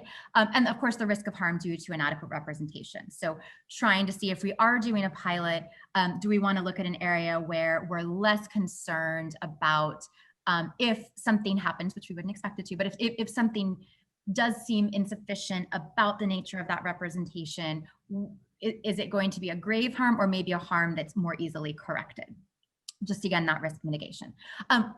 Another key area, so the practice areas that this working group, I believe, is still sort of under active discussion, although I think it's only the family, children in custody subgroup that's met more recently, but the possible universe of things I think we'd be considering for a pilot at this point is collateral criminal, again, things like reentry work, conservatorship and guardianship, consumer debt, employment law, family, children in custody, which we'll hear more about this afternoon, general civil, health, housing, income maintenance, name and gender change. So that's a pretty large universe, but I thought it was worth just kind of noting where at this point, nothing's, I don't think, set in stone, but where the working group has said, these are the areas that we're sort of actively looking at to roll out for a paraprofessional program. So other considerations, possible limitations that make a pilot, the number of tasks. So I know there's still a lot of discussion about would a paraprofessional, if they're licensed to do certain things, be able to represent a client in a court of law? While that's higher difficulty level, for lack of a better term, it also might lend itself well to a pilot, because then we could see how that works, what that looks like in a real world setting, right? So maybe higher difficulty level, but more helpful data if we were able to look at that. Let's say we just rolled out in-court representation in eviction defense cases in LA County. Like that would be, you know, that would tell us a lot if, for example, we had a pilot along those lines. And whether to restrict the depth and level of survey based on the area of law. Would we allow in-court representation, for example, in an eviction defense case, but not in certain family law cases, right? So it doesn't have to be an across the board in terms of the level of service a paraprofessional here would be licensed to provide. The biggest one for California, you know, we're not Minnesota, we're not Utah, we're very large. So I think to me, the most obvious reasonable limiting factor we'd have to look at geography. Given the complexity and size of this state, I think we are unique among this union on the level of complexity there. So as Shriver did, you know, limiting it to certain counties, to certain regions, and of course we'd want to think about the availability of interested courts, legal service organizations and or law firms to partner with on such a pilot, the severity of the unmet need. You know, if let's say we identify a certain county has an especially high number of unrepresented individuals in certain practice areas, and is that a place we'd want to target? Because when we were talking about the harms this morning, it's not just the harm of, it's not just a difference in impact of an attorney's full scope representation versus a paraprofessional. It could be a paraprofessional or nothing. And so considering the level of access people have or lack thereof in many cases, and of course the ability to attract paraprofessionals and clients in a given region. I think in a state like California, I think thinking about rural versus urban is really important. You know, as we all know, there's you know, legal aid and just access to justice kind of deserts, just like we talk about food deserts when you kind of look across the state. And so one possibility that might be worth considering if it was viable was looking at piloting some paraprofessional models in certain areas where maybe there's even more limited access than we would think in a more urban area with more concentration of attorneys, for profit and nonprofit. So, you know, that's, I think, an important consideration when we're looking at access to justice issues and how we could use a pilot to test some of these access questions. Expediting approval for paraprofessionals during this period. So we talked about the viability, which is such a big piece here. So would we be exempting paraprofessionals from some requirements for purposes of a pilot that we may want to consider in a full launch of a program for purposes of a more fast and efficient testing of what the paraprofessional program looks like. Would we want to substitute relevant experience for education? Let's say we have, I know we'll talk about this afternoon, there's a lot of suggestions about the exact education requirements, what degrees will be considered to be licensed, the hours of experience to be licensed in a given area. So could we, for the sake of expediency, look at, let's say other non-attorney professionals who might have a real depth of subject matter expertise, could we do this more quickly for purposes of getting information on how a professional program works or doesn't work by looking at people with that relevant experience, of controlling licensing costs, controlling the barrier to entry. The other options, so there's kind of the spectrum of a full California-wide launch in set subject areas henceforth, or a very contained pilot. Instead, would we want to look at a limited term rollout? So I mentioned Minnesota is kind of doing 2 years with the possibility to extend. Would we want to roll this out, making up a number, say we're evaluating 5 years, apologies for the background noise for a moment, and determine whether to continue from there? Sorry, my toddler is not a fan of me on Zoom. Or phased implementation. Would we begin with 2 practice areas, and then if all is going well, assess and expand it to 2 more? So, and also, of course, not specifying an end date and having, let's come up with a word for what's not quite a pilot, but not quite a full launch, somewhere in that range, whatever that term is. Sorry? So would that be, so this is Joanna, and that's actually what I had in mind when I was asking you at the outset, what do you consider a pilot? Because I was wondering whether a phased approach, phasing in subject matters over periods of time to allow some opportunity for feedback, kind of fit within one of the possible pilot models. Yeah, well, I think the slide deck was called Pilot and Related Possibilities or something like that to give us wiggle room. So I don't think there's a scientific definition of pilot at this point, right? I think states are using it differently. I've heard states call a sandbox a pilot. I think it's being used differently. So I think we can use it how we want to use it. But certainly there's a universe of possibilities that we could recommend. And it doesn't have to be, I guess, in saying this, I just mean we could, instead of saying we're going to try something for 2 years and then may or may not continue it, it could be something that we could call a pilot, or we could call something else, or we could call it a new program with a test period, a new program with evaluation checkpoints. I mean, I think there's a lot of ways to talk about this, and this is very much in the brainstorming phase to have exactly those conversations.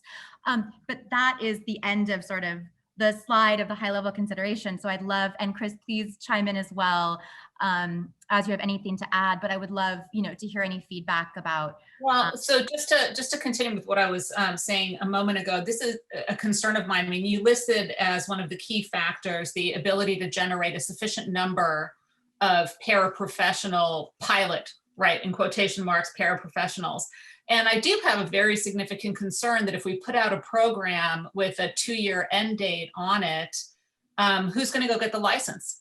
I mean, we can obviously see what other states have done so far, and maybe my concern is misplaced or not well-founded, but I have a real concern, not only who's going to go out and get it, but what law schools or community colleges are going to set up these programs if there's a real possibility that they're going to disappear in 2 years, as opposed to a real possibility there may need to be some modifications made. Yeah, I don't think your concern is misplaced. I think you're honing in on the biggest issue. I think a pilot, no brainer is too strong. I think a pilot would be obviously a really good recommendation if it wasn't for this exact issue. So a couple things to mitigate that. So I know, well, we don't want to do with Theta because it didn't work, but Washington State, I know that they, even though the program has now been sunsetted because they didn't get enough people, partly because law schools and other things didn't want to gear up for something that might go away, but they did allow people that had been licensed through this program to continue practicing,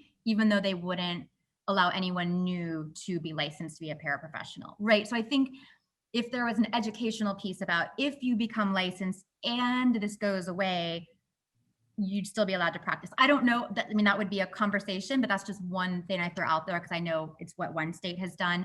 The reason I mentioned brainstorming along the lines of, would we want to identify certain non-attorney professionals, LDAs, paralegals, other groups we've talked about, who might have real subject area expertise, and allow them to become a paraprofessional more quickly and easily just for purposes of a pilot, because again, they don't maybe have to go and do this, let's say, made up 2-year certification we otherwise want anyone doing family law as a paraprofessional to do, because they already know a lot of that.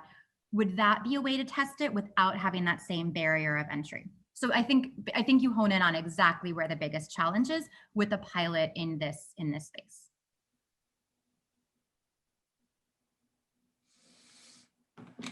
Andrea, that wraps up your slides, right? It does.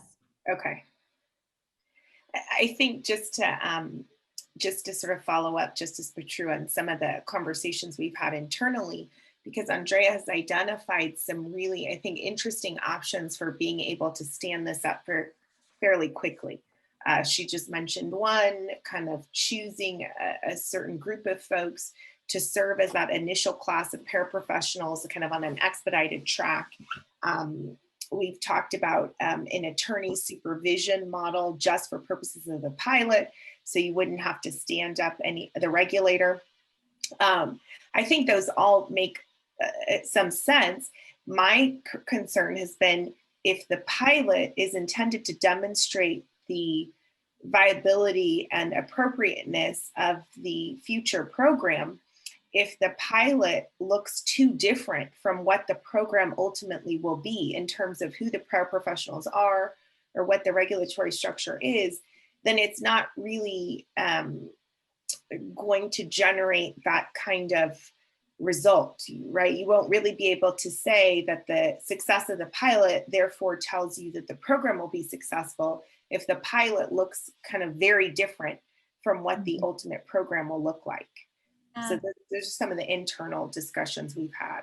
Yeah. So I think, well, so Minnesota has the attorney supervision piece for its so-called pilot, which again just would satisfy a lot of these concerns. But then, if that's not what a full-scale model rollout is going to look like, have we really been able to measure how well this works, what the potential challenges are? And so I think the real question is, as yet unanswered, is there a pilot we could design that is both viable and fast enough to roll out, with a easy enough to access,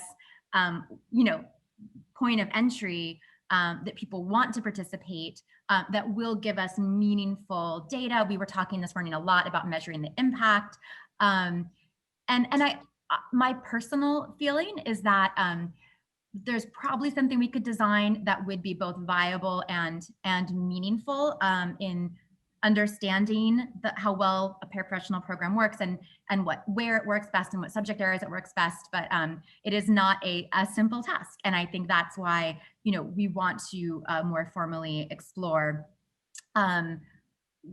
different variations. So this was just kind of meant to lay out some of the bigger picture considerations involved. So this is Ioana Petru again, just jumping in, because we are setting up a subcommittee to focus on this issue. And I just want to emphasize that from my vantage point, this is a very important issue that needs to be kind of grappled with sooner rather than later. I wouldn't want to see our group, put major efforts on all cylinders for the next 6 months, and then come June, try to decide what the pilot should be with a, program proposal that's due in September, because whether or not we have a pilot or phase program or whatever we want to call it, and what that looks like will also inform some of the work of the other committee members and where we really should be focusing our efforts in order to kind of maximize our efficacy.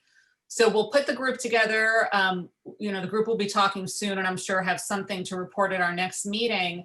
But in anticipation of that, is there anyone who wants to, chime in at this point with some thoughts or comments on the general topic or specific question? This is Julia Brynelson. Rather than chime in now, I think I'm going to speak when we discuss the licensing subcommittee. Chris, do you have anything to add? I know you've done some good strategic thinking on this as well. Hi, everyone. This is Chris McConkey. Andrea's colleague in the Office of Access and Inclusion. I made a list of things I would add, and then as people were bringing them up, I was like crossing them off the list. So all that was left was, this kind of dovetails with this morning's presentation. This guest speaker talked about the need to collect data to assess the efficacy of the project, and in a pilot, you have the extra ability to request data from the participants that you might not otherwise be able to request if it was a fully built out profession. So things like maybe like client require the participants to collect client satisfaction data, or to give you the ability to get that from the clients directly, or about what they're charging or something. So you kind of have that extra lever as a condition of participating in the pilot. And then the only other thing I had was some states, if the attorney supervision does turn out in the pilot, does turn out to be to limit the effectiveness of the program or defeat the purpose in some way, some states, notably Washington, have substituted the past directly relevant substantive legal experience of the participants for that. So they've required in Washington, I think, that the person have logged a certain number of years in that area of law under an attorney supervisor in the past in order to participate. And then they don't need an attorney supervisor going forward in that pilot. So there's some ways you can try and substitute that out for past experience or like coursework. Those are the only other two things I had on my list. Thank you, Chris. Judge Harper, I had a question. You mentioned the Shriver pilot program, and I don't know anything about that, but is there data from that pilot program as to how they did and the success of that program? Sure, yeah, there is. They actually just released a big report.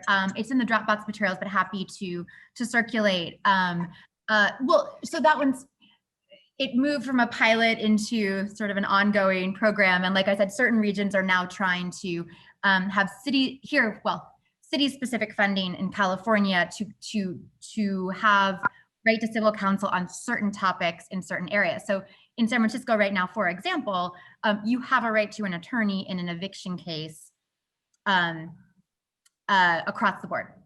So, I mean, the practical realities are still being worked out, easier said than done, but that is the intention and the current system that came out of the Shriver project. But yes, there is data.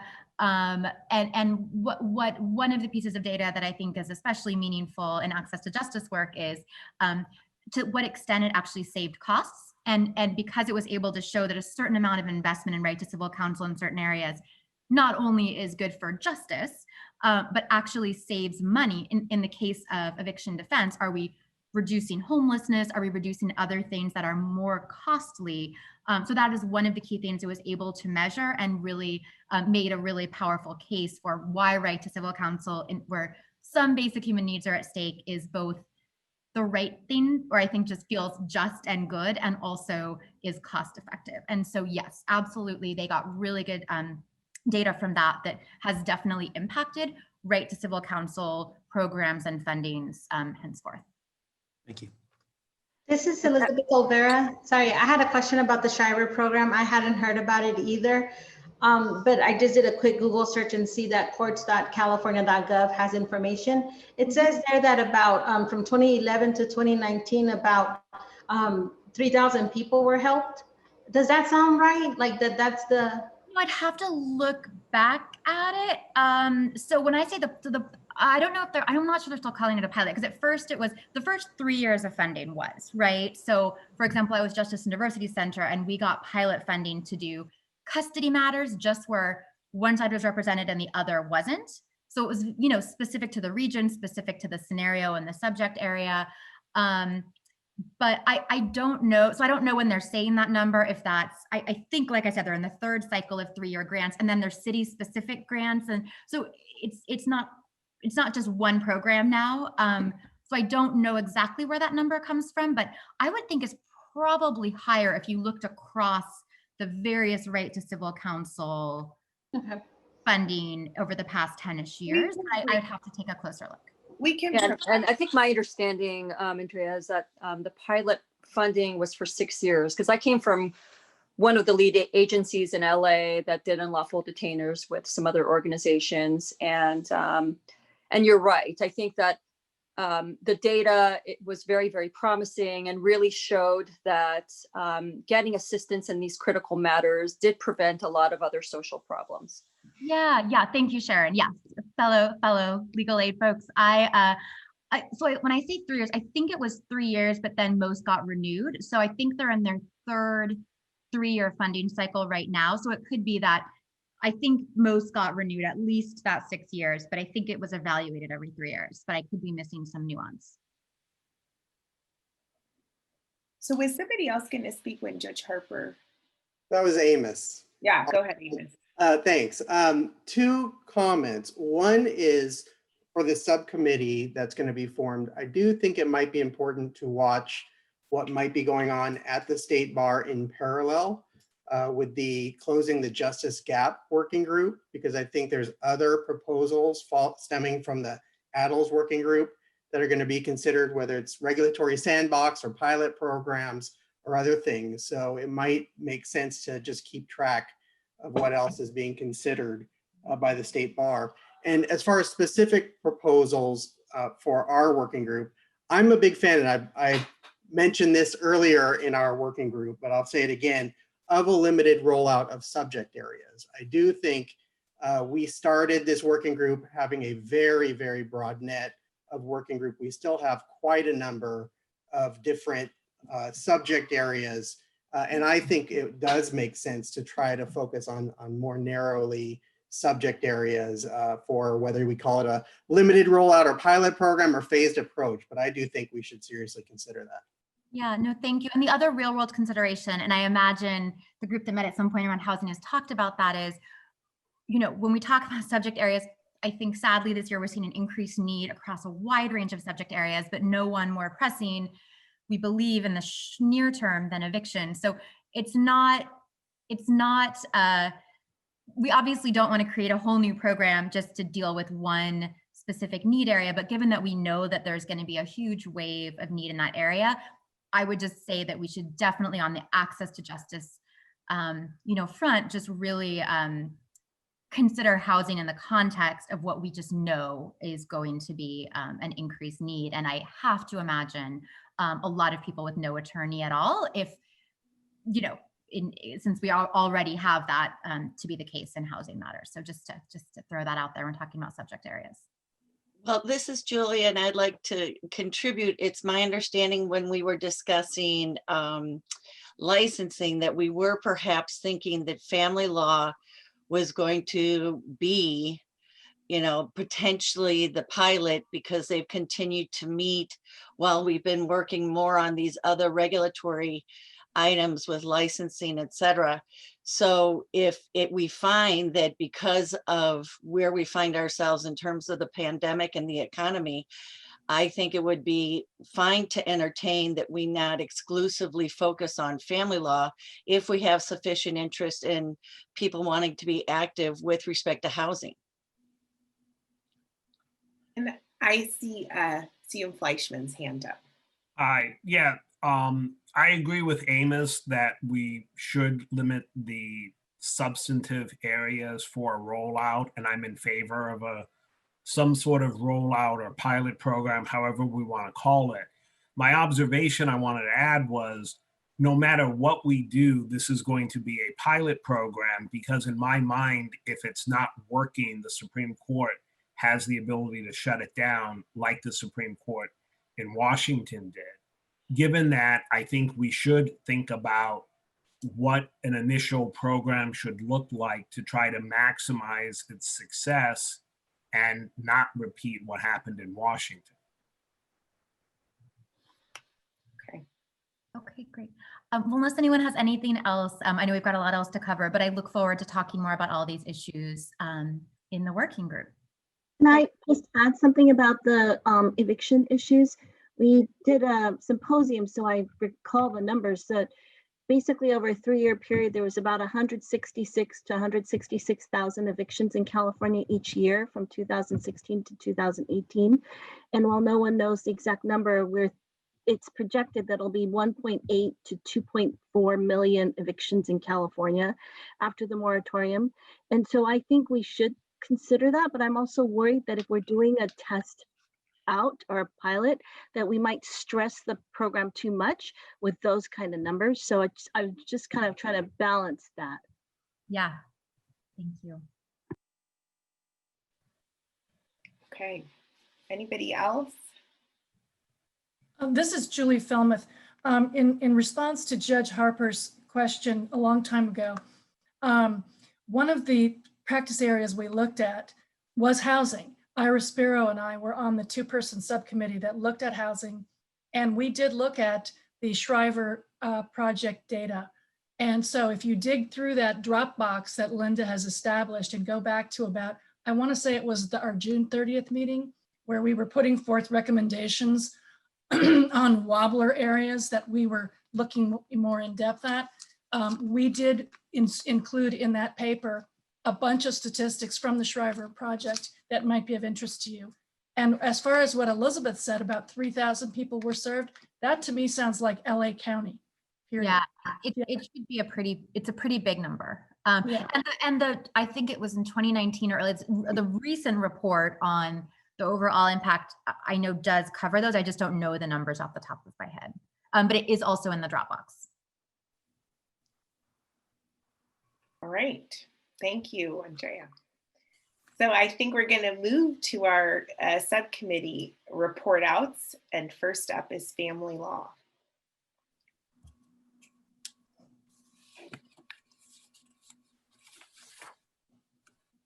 We did not identify who is going to take the lead in presenting, but hopefully one of you from the group, Fariba or Stephen. I can start, and then I know Fariba will jump in.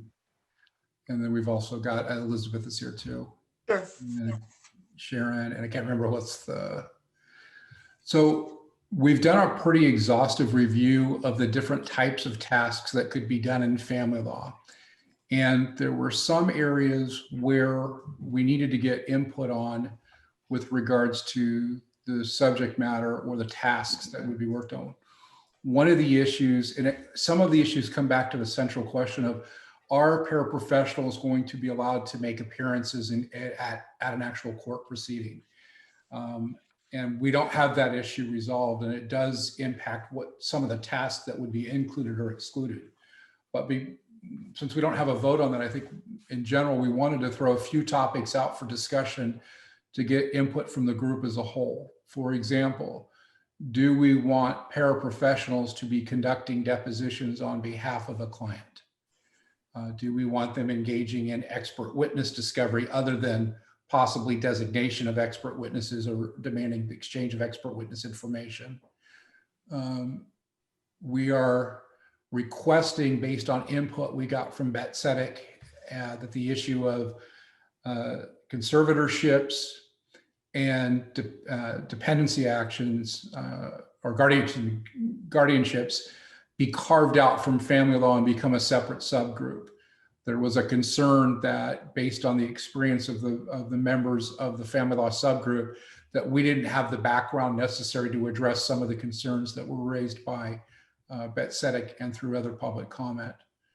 And then I'm pulling up my list, Fariba. There were some other issues that we wanted to get input on. I think Linda had it on the screen. If you can go to the following slide, Linda. Yeah, I think you wanted to get input on this high income or high value case. Right. So the issue with the in-court representation, I don't know if that's going to be dealt with on a per subject area basis or globally, because I think there's something envisioned different for the different practice areas. Yeah, this is Joanna Petra. I think we should be just, before we get to that, is there anything that we can knock out quickly and easily? For example, the creation of a separate committee to deal with guardianships and conservatorship. Is there any discussion that needs to be had about that? Any opposition to setting up a separate group to deal with conservatorship and guardianship?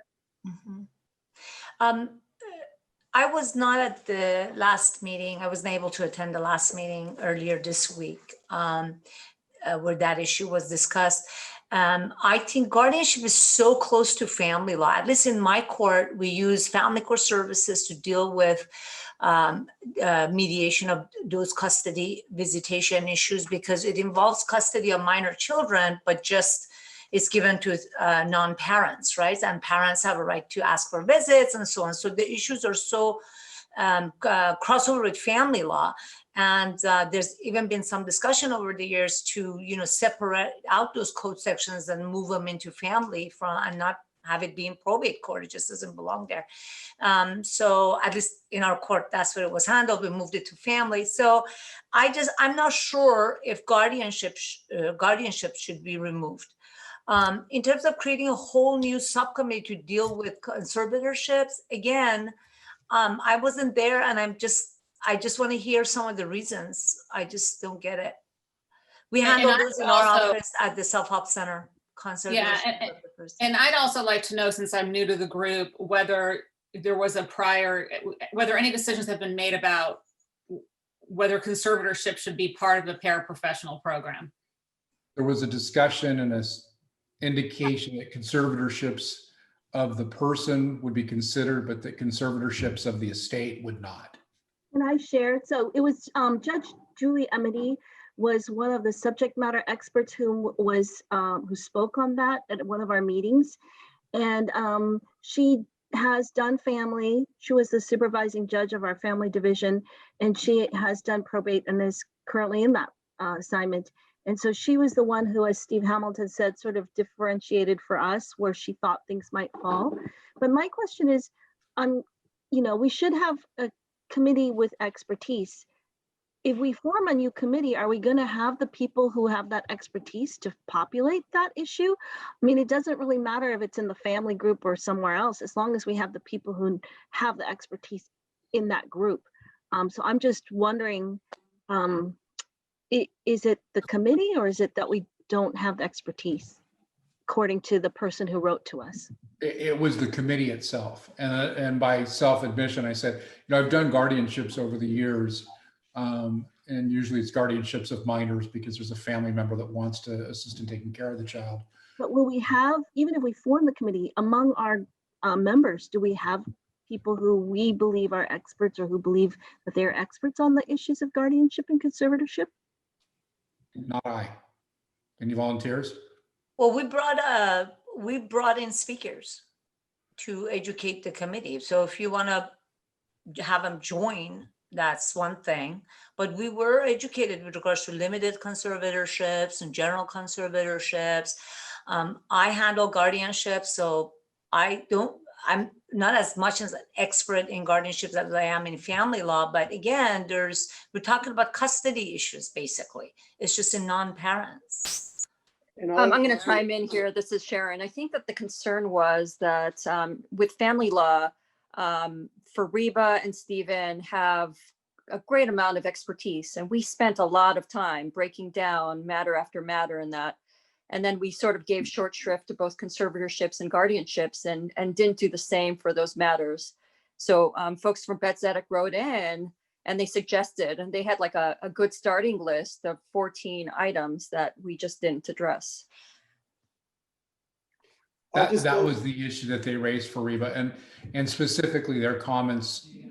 And again, it doesn't mean that we change what we do, but their letter dated December 14th was basically calling us out, saying we were not giving the conservatorships and guardianships the attention or providing the expertise among the group, not among speakers, among the group that we had done for family law. Mm-hmm. Just one other note, just for historical purposes, I think it might be important to know that the working group did have a subcommittee on probate issues before, which would included wills and trusts. And I think they voted to exclude those other probate matters and have these two limited matters folded into family law because there was some overlap there. So I think we're a little bit going backwards, but I think either way, I think the right attention and the right expertise is needed. I agree. I don't know that a separate committee necessarily does that. I have a question for the members of the Family Law Committee. I just look at this and we have so many subject areas already. Are we better just eliminating this category and focusing on the other 9 or 10 subject matter areas that we already have. I mean, do you realistically see at the end of the day a recommendation to include conservatorships in the final program, whatever that is? I think that's a good suggestion. Maybe that's the result for right now. I think that we would have to either go back and have the family law group add somebody in that's got expertise in the area of conservatorships, or take the position that we've read the Betzetic letter and we're not interested in responding to it, or addressing the concerns that they raised in, or as you just suggested, Steve, maybe just saying that for the first enactment of the paraprofessional working group rules or provisions that we not include guardianships and conservatorships. If I could just follow up for the members of the committee that are new, at our very first meeting when we talked about the outlines of this program, I recall, and I think it was in the last meeting's presentation, that we were only going to consider a maximum of 4 subject matter areas for inclusion in the final program. And right now we're at, I think, 10. So I understand we didn't want to take any votes today, but I would at least like the Family Law Subcommittee to consider whether to recommend to eliminate this area. I don't remember that, maybe others do, but I do want to point out from this is in the memo posted for today, the family law recommendations that came forward in August, guardianship was recommended for inclusion, as distinct from conservatorship, which was a to be determined. So I just wanted to remind folks of that in case there's any interest in bifurcating the topics. So both of these areas are highly form intensive. Judicial council forms are available for all of these. When they get contested, that gets more complex, okay? But I'm looking at the Betzetic letter with regards to guardianships. All of the issues they bring up come up in family law, they could come up in a family law case too. And we can simply, I mean, instead of eliminating the whole area, and I say that because we do a lot of guardianships in our office and we help self-represented litigants help themselves. And I don't see why, we have to eliminate the entire area. But we could say that if one of these issues pop up or the matter becomes contested, requiring court representation, then we could just eliminate it. I'd be very concerned that if we eliminate the entire area, this is where paraprofessionals could provide a lot of assistance, our packet is yay thick. It's a lot of assistance. Now my apologies, I did not read this, the list for conservatorship, much longer list. And I'd have to have my subject matter experts in my office take a look at that and to tell you my opinion on that. So Fruga, are you thinking retain as a practice area or task guardianship of the person, but we'd already ruled out guardianship of the estate, and then based on the Betzetic letter and the concerns raised by Stephen Fleischman, take conservatorships out and just limit it to guardianships of the person? Right, and limited guardianships, limited conservatorships, we have a workshop on that. Our waiting list is 4 months. It's just parents are trying to take care of the affairs of their children, disabled children.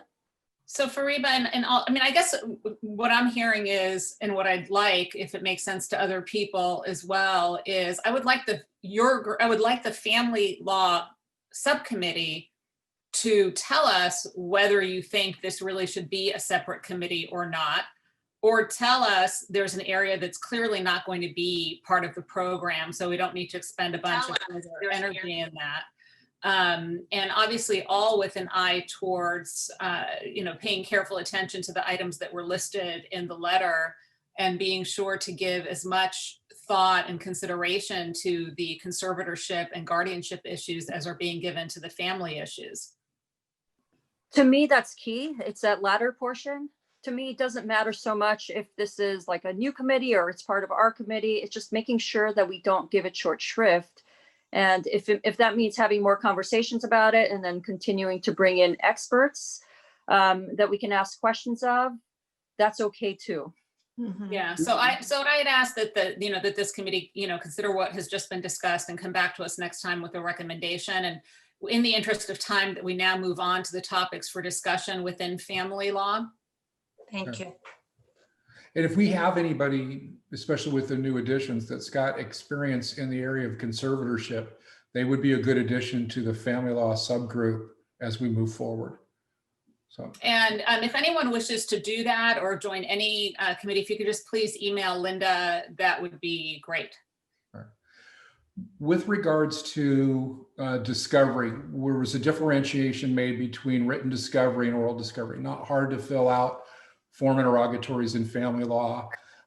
I took the position it's really not hard to serve document requests either, because you've got substantial form booklets out there that allow you to compile and put together written discovery requests. So the issue was, did we think, or what was the feeling from this group, kind of taking a straw poll of whether we were expecting or wanting paraprofessionals to conduct oral discovery, meaning depositions, either of third parties or of the parties themselves.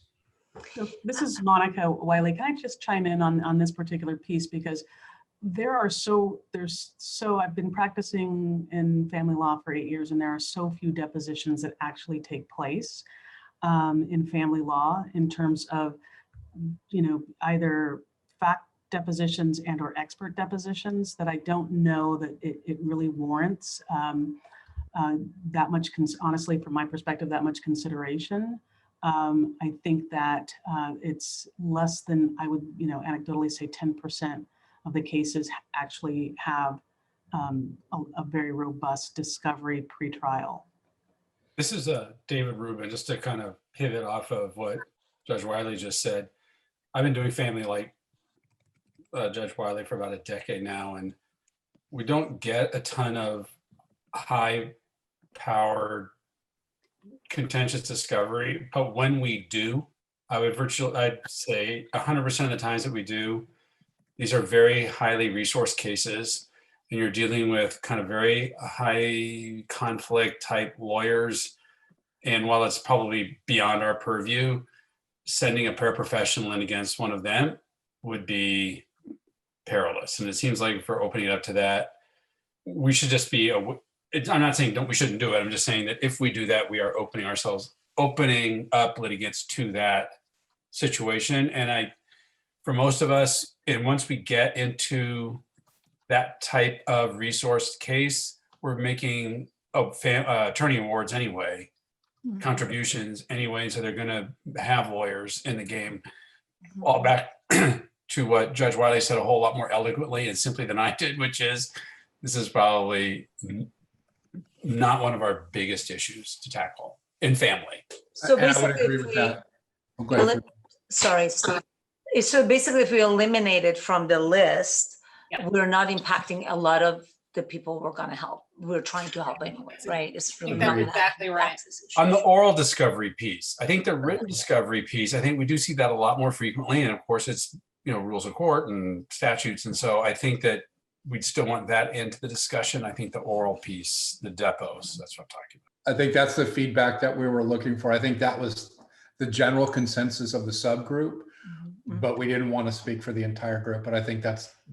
But let me ask a question from the two judges who just spoke. I haven't done discovery in ages, and Steve says that his learned paralegal staff often handle written discovery. I'm just wondering, and Steve, this question to you too, how much strategy goes into, I'm not talking about form interrogatories, I'm talking about special interrogatories, requests for admissions, requests for production, so on and so forth. How much strategies goes into that, and can we teach strategy to paraprofessionals? I think there's very limited strategy, because you're going to start, your document requests are going to start with the preliminary declaration of disclosure from one of the parties, and you're going to ask for the documents that raised. that those people raised. I think knowing how to do a subpoena and how to get documents from third parties when the party is not disclosing their assets and or not complying with their fiduciary duties during the dissolution, I think that would be an incredibly helpful tool for creating access, because I think that's where a lot of people, one side just doesn't produce anything, and it's not hard to figure out what to ask for, in my opinion, for REBA. It's forcing them to comply with it. So having the paraprofessionals be able to draft the written discovery and then draft the meet and confer letters and then draft the motions to compel if necessary would help someone who otherwise wouldn't get the information they're entitled to get in the dissolution. Again, this is Judge Rubin, Dave Rubin. Dovetailing, I completely agree with what Stephen just said. I think that's well said. I think also it opens up another question, which I thought I heard us discuss earlier. And first of all, there are going to be times when you need some adroitly drafted special interrogatories in family cases, and I don't see a disadvantage here to paraprofessionals doing it, because we get really lousy lawyers doing a really ham-handed job, and you're going to get really fine paraprofessionals. You know, it has to do more, like you were pointing out, I think, sensitivity and just awareness of the issues. What we would probably want to do, though, getting onto what Steve just said, was, I'm sorry, Mr. Hamilton just said, is you'd want a paraprofessional to be able to prosecute that discovery claim through contempt, all the way up through contempt, not, in my opinion, not lock them out. And they'd have to have some, because drafting the contempt citation, as Mr. Hamilton can probably share, and Judge Wiley, can be a little, it can cause havoc sometimes. This is Julia. I think that when we get to the licensing, you'll see that what experience we're looking to require for participants in this area of study is going to include folks that already have taken civil litigation as a paralegal or as a law student. And then we are going to couple a proposal of some additional advocacy and subject matter specific family law courses to each subject matter. So I think there's going to be sufficient preparation based on what they come in with, and then the additional education they have to receive in order to graduate out with a certificate as well as pass tests. Yeah, I think we as both between, I'm on the licensing and the family law subgroup, so between the two, the notion was that the educational component is going to include specific instruction on discovery, objections, law and motion procedure related to discovery. And so there is going to be both formal education and then probably part of the practical training or experiential component that's going to be addressed as well. And I think to Ms. Brynelson's point, I think somewhere in the write-up from this subcommittee, we need to acknowledge that if it goes as far as a contempt proceeding, for instance, it's a quasi-criminal event, so they're assigned counsel.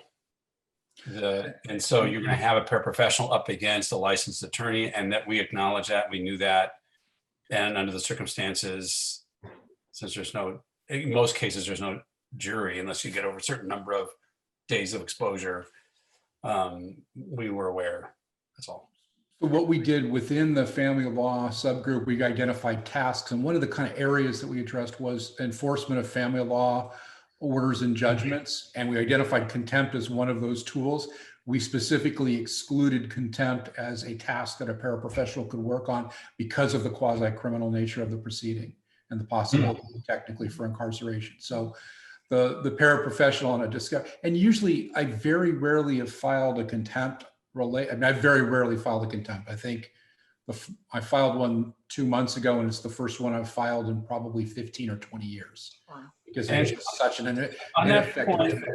And you're looking at a judge who I have spiked every contempt that's come in front of him. Like, you're not putting the kid's mother in jail. We're not doing that. I mean, let's rethink this. Okay. But I wonder if maybe offline or maybe in the subcommittee, you guys can come in as a guest with some questions or write them. It just seems like if this is if the contempt is an outcropping of a discovery violation, having a lawyer step in to take over somebody else's discovery work can be tricky.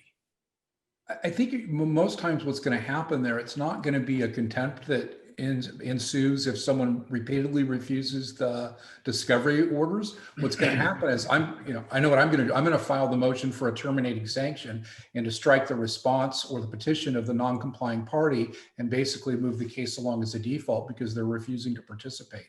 I think it's only going to be in the rare instance where failure to get certain documents or information would prevent you from equitably dividing the marital rest or the marital estate, that issue would come up. It hasn't come up that often. So I think we're okay to say contempt because of that quasi-criminal nature, and because in the context of discovery disputes, it's very rarely used because of the other sanctions and remedies that are available under the CCP for discovery, which is all applicable in family law. Fair observation. Are you saying, Stephen, it's okay to allow the paraprofessional to handle the contempt proceeding? No. Okay. We had that specifically excluded because of the quasi-criminal nature. But what I'm saying is there are other remedies within the Code of Civil Procedure. If someone's refusing to comply with a discovery request in a family law matter, you can get issue sanctions, you can get terminating sanctions. There's other ways that a paraprofessional could help a self-represented party or a party needing assistance that wouldn't require them to delve into contempt. Okay, so they're really ineffective. They're very difficult to prove. There's other remedies within even the civil code where you can sanction somebody $500 per offense for not complying with a court order. There's other things that can be done that would be used instead of contempt. Okay, so just in the interest of time, it sounds like the feedback from today is no oral discovery, written discovery, yes. And then there are some limits on the potential sort of result of a written discovery process gone wrong, meaning the paraprofessional would not be able to handle any ensuing contempt proceeding. It sounds like that's the feedback on that second bullet. Do you want to delve into the third? I will, as a little highlight for the first bullet, say that when we get to the next steps discussion at the end of the meeting, you will see a recommendation that we dedicate some meeting time to have a facilitated discussion on in-court representation. Because as a reminder, it was already approved for what we call collateral criminal proceedings, reclassifications and expungements. And then I know this group has been grappling with it. And so I think it is an uber topic across, more than one practice area. So that is a recommendation for dealing with that first question a bit more comprehensively. We don't have to go in that direction, but I wanted to give you a highlight on that and to see if you want to move to either of the other bullets at this point. So there's one bullet I think that maybe is not on the screen. That was the venue and jurisdiction disputes that Fariba identified that we did not get a resolution to. Do you want to talk about that first, Fariba? So let's see. You're on mute, Fariba. We can't hear you. I've got Zoomitis. I think we had a meeting of the minds regarding jurisdictional issues, right? UCCJA issues and so on. I think where we didn't have time to agree was venue issues, and that's competing venue in the same state. I wasn't talking about motions to change venue. It's along the same line of cases as jurisdictional issues, where the case should be in another place other than the court it's in, and allowing paraprofessionals to come in and represent or prepare paperwork to object to venue or object to jurisdiction and to argue UCCJA issues. That's what I was referring to, not motions to change venue, because that's right. An initial venue dispute. Yes, sir. Okay. Initial jurisdiction, initial venue. Yeah. So for the benefit of for the most part, when we got to issues of the UCCJEA is the Uniform Child Custody Jurisdiction Enforcement Act. It has been adopted by almost all of the states, and it is a procedure for where a judicial officer or multiple judicial officers in different states can make a decision which court should have immediate jurisdiction over a matter that involves a child custody issue. And it's an area of law that is almost to the level of when you get into the Hague issues with parental kidnapping, where we excluded international or interstate custody disputes in our recommendations that have not been adopted yet. The issue here was whether if a paraprofessional should be able to help someone at the initial filing stage if they're disputing the venue where the other party filed, whether it be in a dissolution action or a paternity action. And Fariba, I think it would help if you could identify what are the specific concerns that you had with regards to an initial venue dispute as to why it probably should be handled by a lawyer, not a paraprofessional. It's along the same line of our other concerns with all the other issues we've eliminated or considered eliminating, which is complexity of the law involved, and my question on my mind is whether a paraprofessional can be trained to do a good job, basically, or should it be just attorneys? At what level do we cross that threshold, the legal threshold, that this is too complex and now we've got to let an attorney take over? Does anybody on the group have any comments or input? That's kind of why we brought that issue to this meeting. Was there anybody within the group that had comment? This is Dave Rubin. Probably by now you're wishing, like, why was he put on this committee? I don't mean to monopolize. And maybe Judge Wiley can speak to this better because I only have the experience of my own court. Let me take a step back. If the policy decision is made, we're going to have a paraprofessional kind of position in California. One of the greatest things it can do is lend access to justice to the people who don't really have the money to afford other types of talent, legal talent. And it seems like when you start to get into venue disputes or other types of disputes, this is just where the poorest need the most help. And it seems like to the extent that we can keep some sort of cost-effective way for them to prosecute those issues as a tool, that would be a good thing to do. Why I was talking about getting Judge Wiley's opinion on this is my experience with venue disputes and jurisdictional disputes is, as Mr. Hamilton, I think, probably share more eloquently in some ways, is once the trigger gets pulled in front of the court is very court-centric. This is to say, it's kind of a red flag. It's a big issue. We all go back, do a lot of research. In some instances, you wind up on the phone with the other jurisdiction per procedure. Anyway, I'm wondering, in that setting, what would be the problem? I guess I'm not seeing the problem with a paraprofessional, at least in the way I have had the venue and jurisdiction disputes come across my bench, but maybe Judge Wiley has a different thought. She's in a different size court, and maybe there's a different thought. Absolutely not. I don't. David, I think you're exactly right. It's a situation where this is really a purely legal issue, and as long as the issue is raised with the court, it's really incumbent upon the court to figure it out. And that's kind of what we'll do, is figure it out. I don't believe that this is an issue that is too complex, that a paraprofessional would not be able to, at the very least, raise the issue in the appropriate manner with the court. And that's really, I think, what the constituency that we're talking about may not be able to do, is to identify the issue and raise the issue to get it in front of the court so that the court can then make the decision. And so, I agree with what's been said by both Stephen and David in terms of it's not, I don't believe that it's an issue that we can carve out or should carve out. And this is Judge Harper. I'm from a small county and a very poor county. And I absolutely agree with Judge Rubin and Judge Wiley. I mean, that's absolutely an area where our clients and the people who really need help can't get attorneys to help them because they just don't have the money. But it is an area where I think a paraprofessional could help, and it's not too complex where a paraprofessional could come in and help them in court.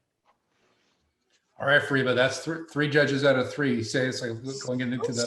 So I really actually appreciate the contribution, and I think it gives us a new way of looking at all the issues we've looked at. And if I could ask us, maybe not here, not now, but at some point, look at every issue we have eliminated, and there are not that many, from this lens. Because what I'm hearing is just as long as an SRL, somebody who has a paraprofessional or somebody as an attorney raises the issue, then the court takes over as a matter, it's a legal issue. They're going to do research, the judge is going to make a call. This judge is going to talk to that judge in the other state or in the other venue, and they're going to make a decision. So is there anything else on our list that we have either are questioning to eliminate or not, or we have eliminated and we need to kind of reconsider looking at it this way? And there may not be any, but The last thing that we were going to talk about was whether there should be a threshold, that representation in high income or high value cases was the last thing. I think what would be helpful is when we have our next family law subgroup, to the extent Judges Rubin, Judges Wiley, and Judges Harper, if you're available when we have it, it'd be great to have you come in, because Fariba comes from the perspective of helping self-represented parties through her work with the Family Law Facilitator's Office in Santa Clara County. I come from the perspective of representing parties, but typically not in the type of cases that would be worked on by a paraprofessional, and getting some bench input would be helpful. So the last issue that I think is actually, before you move on, I would also kind of add UIFSA support issues to this category of cases. Did we have UIFSA on the chart? I'm trying to remember. We just have child support. You know what it was? Is registration of foreign judgments, because I think the UIFSA gets subsumed within that. Mm-hmm. I'm going to add that on the notes. Okay.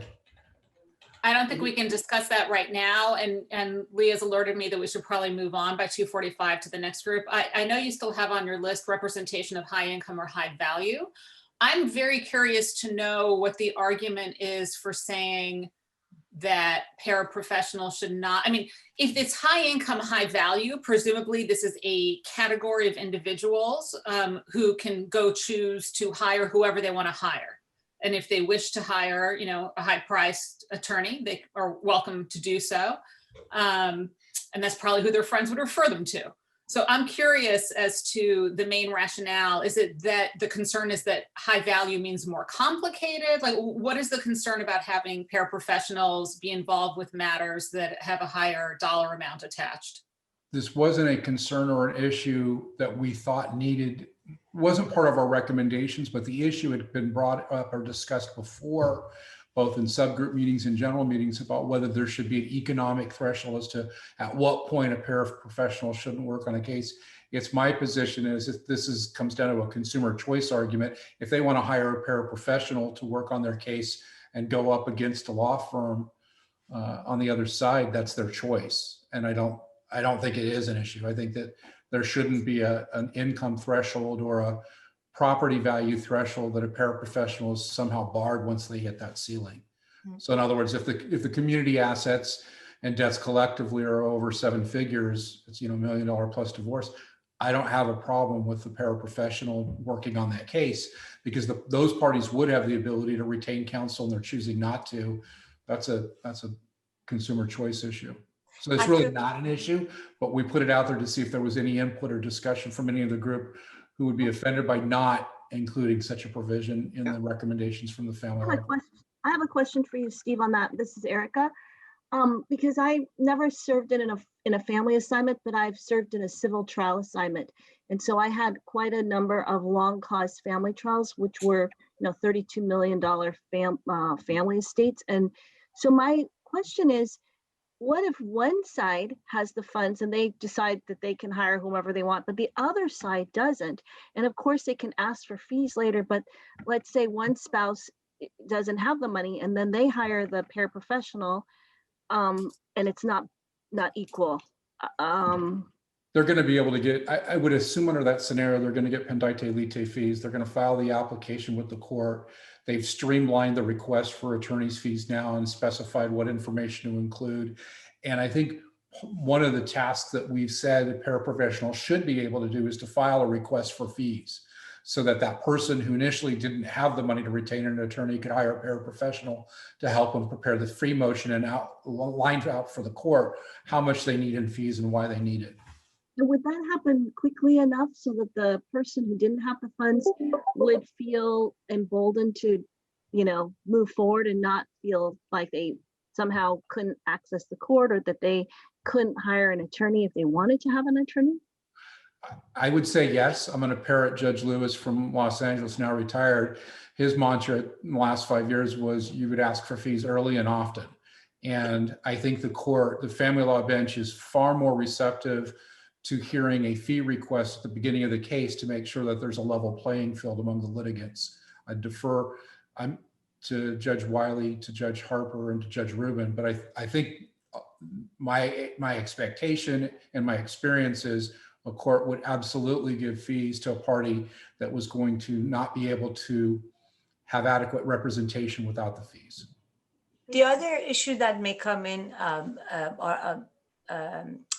the actual items involved. In higher asset cases, you may have, Judge Yu has her decision was affirmed on a Van Campera situation, high value assets, stock options, and things like that. So maybe we need to look at, as we have looked at topics on our list, we have looked at spousal support, child support, domestic violence. Maybe we should be looking at specific assets rather than the category of high value, but then you would only have these issues in high value cases. So that's one of the other concerns. I have I think it's a disagreement or something.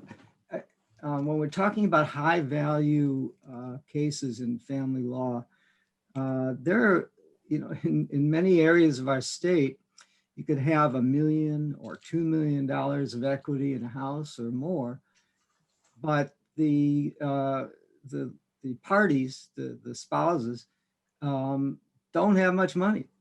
They got the equity in the house and that's it. And they're often not all that sophisticated. And so I think we ought to be thinking of high value cases, not as if they're all rich people. They're probably most of them, if you think of high values $1 million, most of them probably are not rich people. And so Ira, does that then mean that from your vantage point, it wouldn't make sense to exclude this category of cases? I don't know. It cuts both ways for me in my mind. I just thought of it just the last couple of minutes. I'm not sure, but I think that I'm not sure. And it could also be depend on whether it's contested or not. Should a paraprofessional be able to draft a marital settlement agreement, even if it involves a house with $2 million in equity, or a separation, or a division of a separate property business, or what have you? Yeah, that's a good point. Yeah, I think that there's a lot of nuance when it comes to what the income is. Like you may have two low income self-represented folks, or maybe they have paraprofessionals where it may be a $4,500 Buick that's in dispute, but for them, it may be everything. And it may be the means of getting to work, and they may be contesting other things related to that. But it doesn't mean that it has to be like a $1 million house or estate. I found it problematic to try and put any kind of economic threshold, just one, because of the relative value of things to people in that context, Sharon. And the other thing is, something could be high value, but it could have a lot of debt associated with it, where you could have 2 million in assets and 1.9 million in debt. Are we going to call that a high value case? Because there's really only 100 net to divide. I think it's an area we should avoid, but I think Fariba's on the right track. There might be specific things, you know, for example, if a paraprofessional is going to do a settlement agreement and one of the parties has a lawyer and the other party has the paraprofessional, as long as they're advised to consult with an attorney before they sign off, then, you know, I think that would be, it's standard in our marital settlement agreements. It's mandatory in a premarital agreement. I think there's ways we could deal with it that way. One area we haven't covered is premarital agreements and postnuptial agreements. And we haven't covered any of that in our discussions. We did. Did we? We did. Did we exclude them? Oh, I'm going to find out. We Or enforcement of them. So I think, so let me just jump in because we do have some other matters on, and I do have a couple of people who are understandably asking for a little bit of a break because we've been going now for close to 2 hours. So I think I'm going to call it, if unless there's a major objection in regards to this conversation. Again, I would really love it if one or two of the folks who've been speaking could join this committee so they could, you know, email Linda and me later about that. Why don't we, you know, take a 5-minute break. I understand obviously people may need more than 5 minutes, but let's do a 5-minute break and then resume with the next committee, if that works for everyone. Yeah. What time do we go to today? 4. I believe 4. Thank you. All right, so let's take a little pause.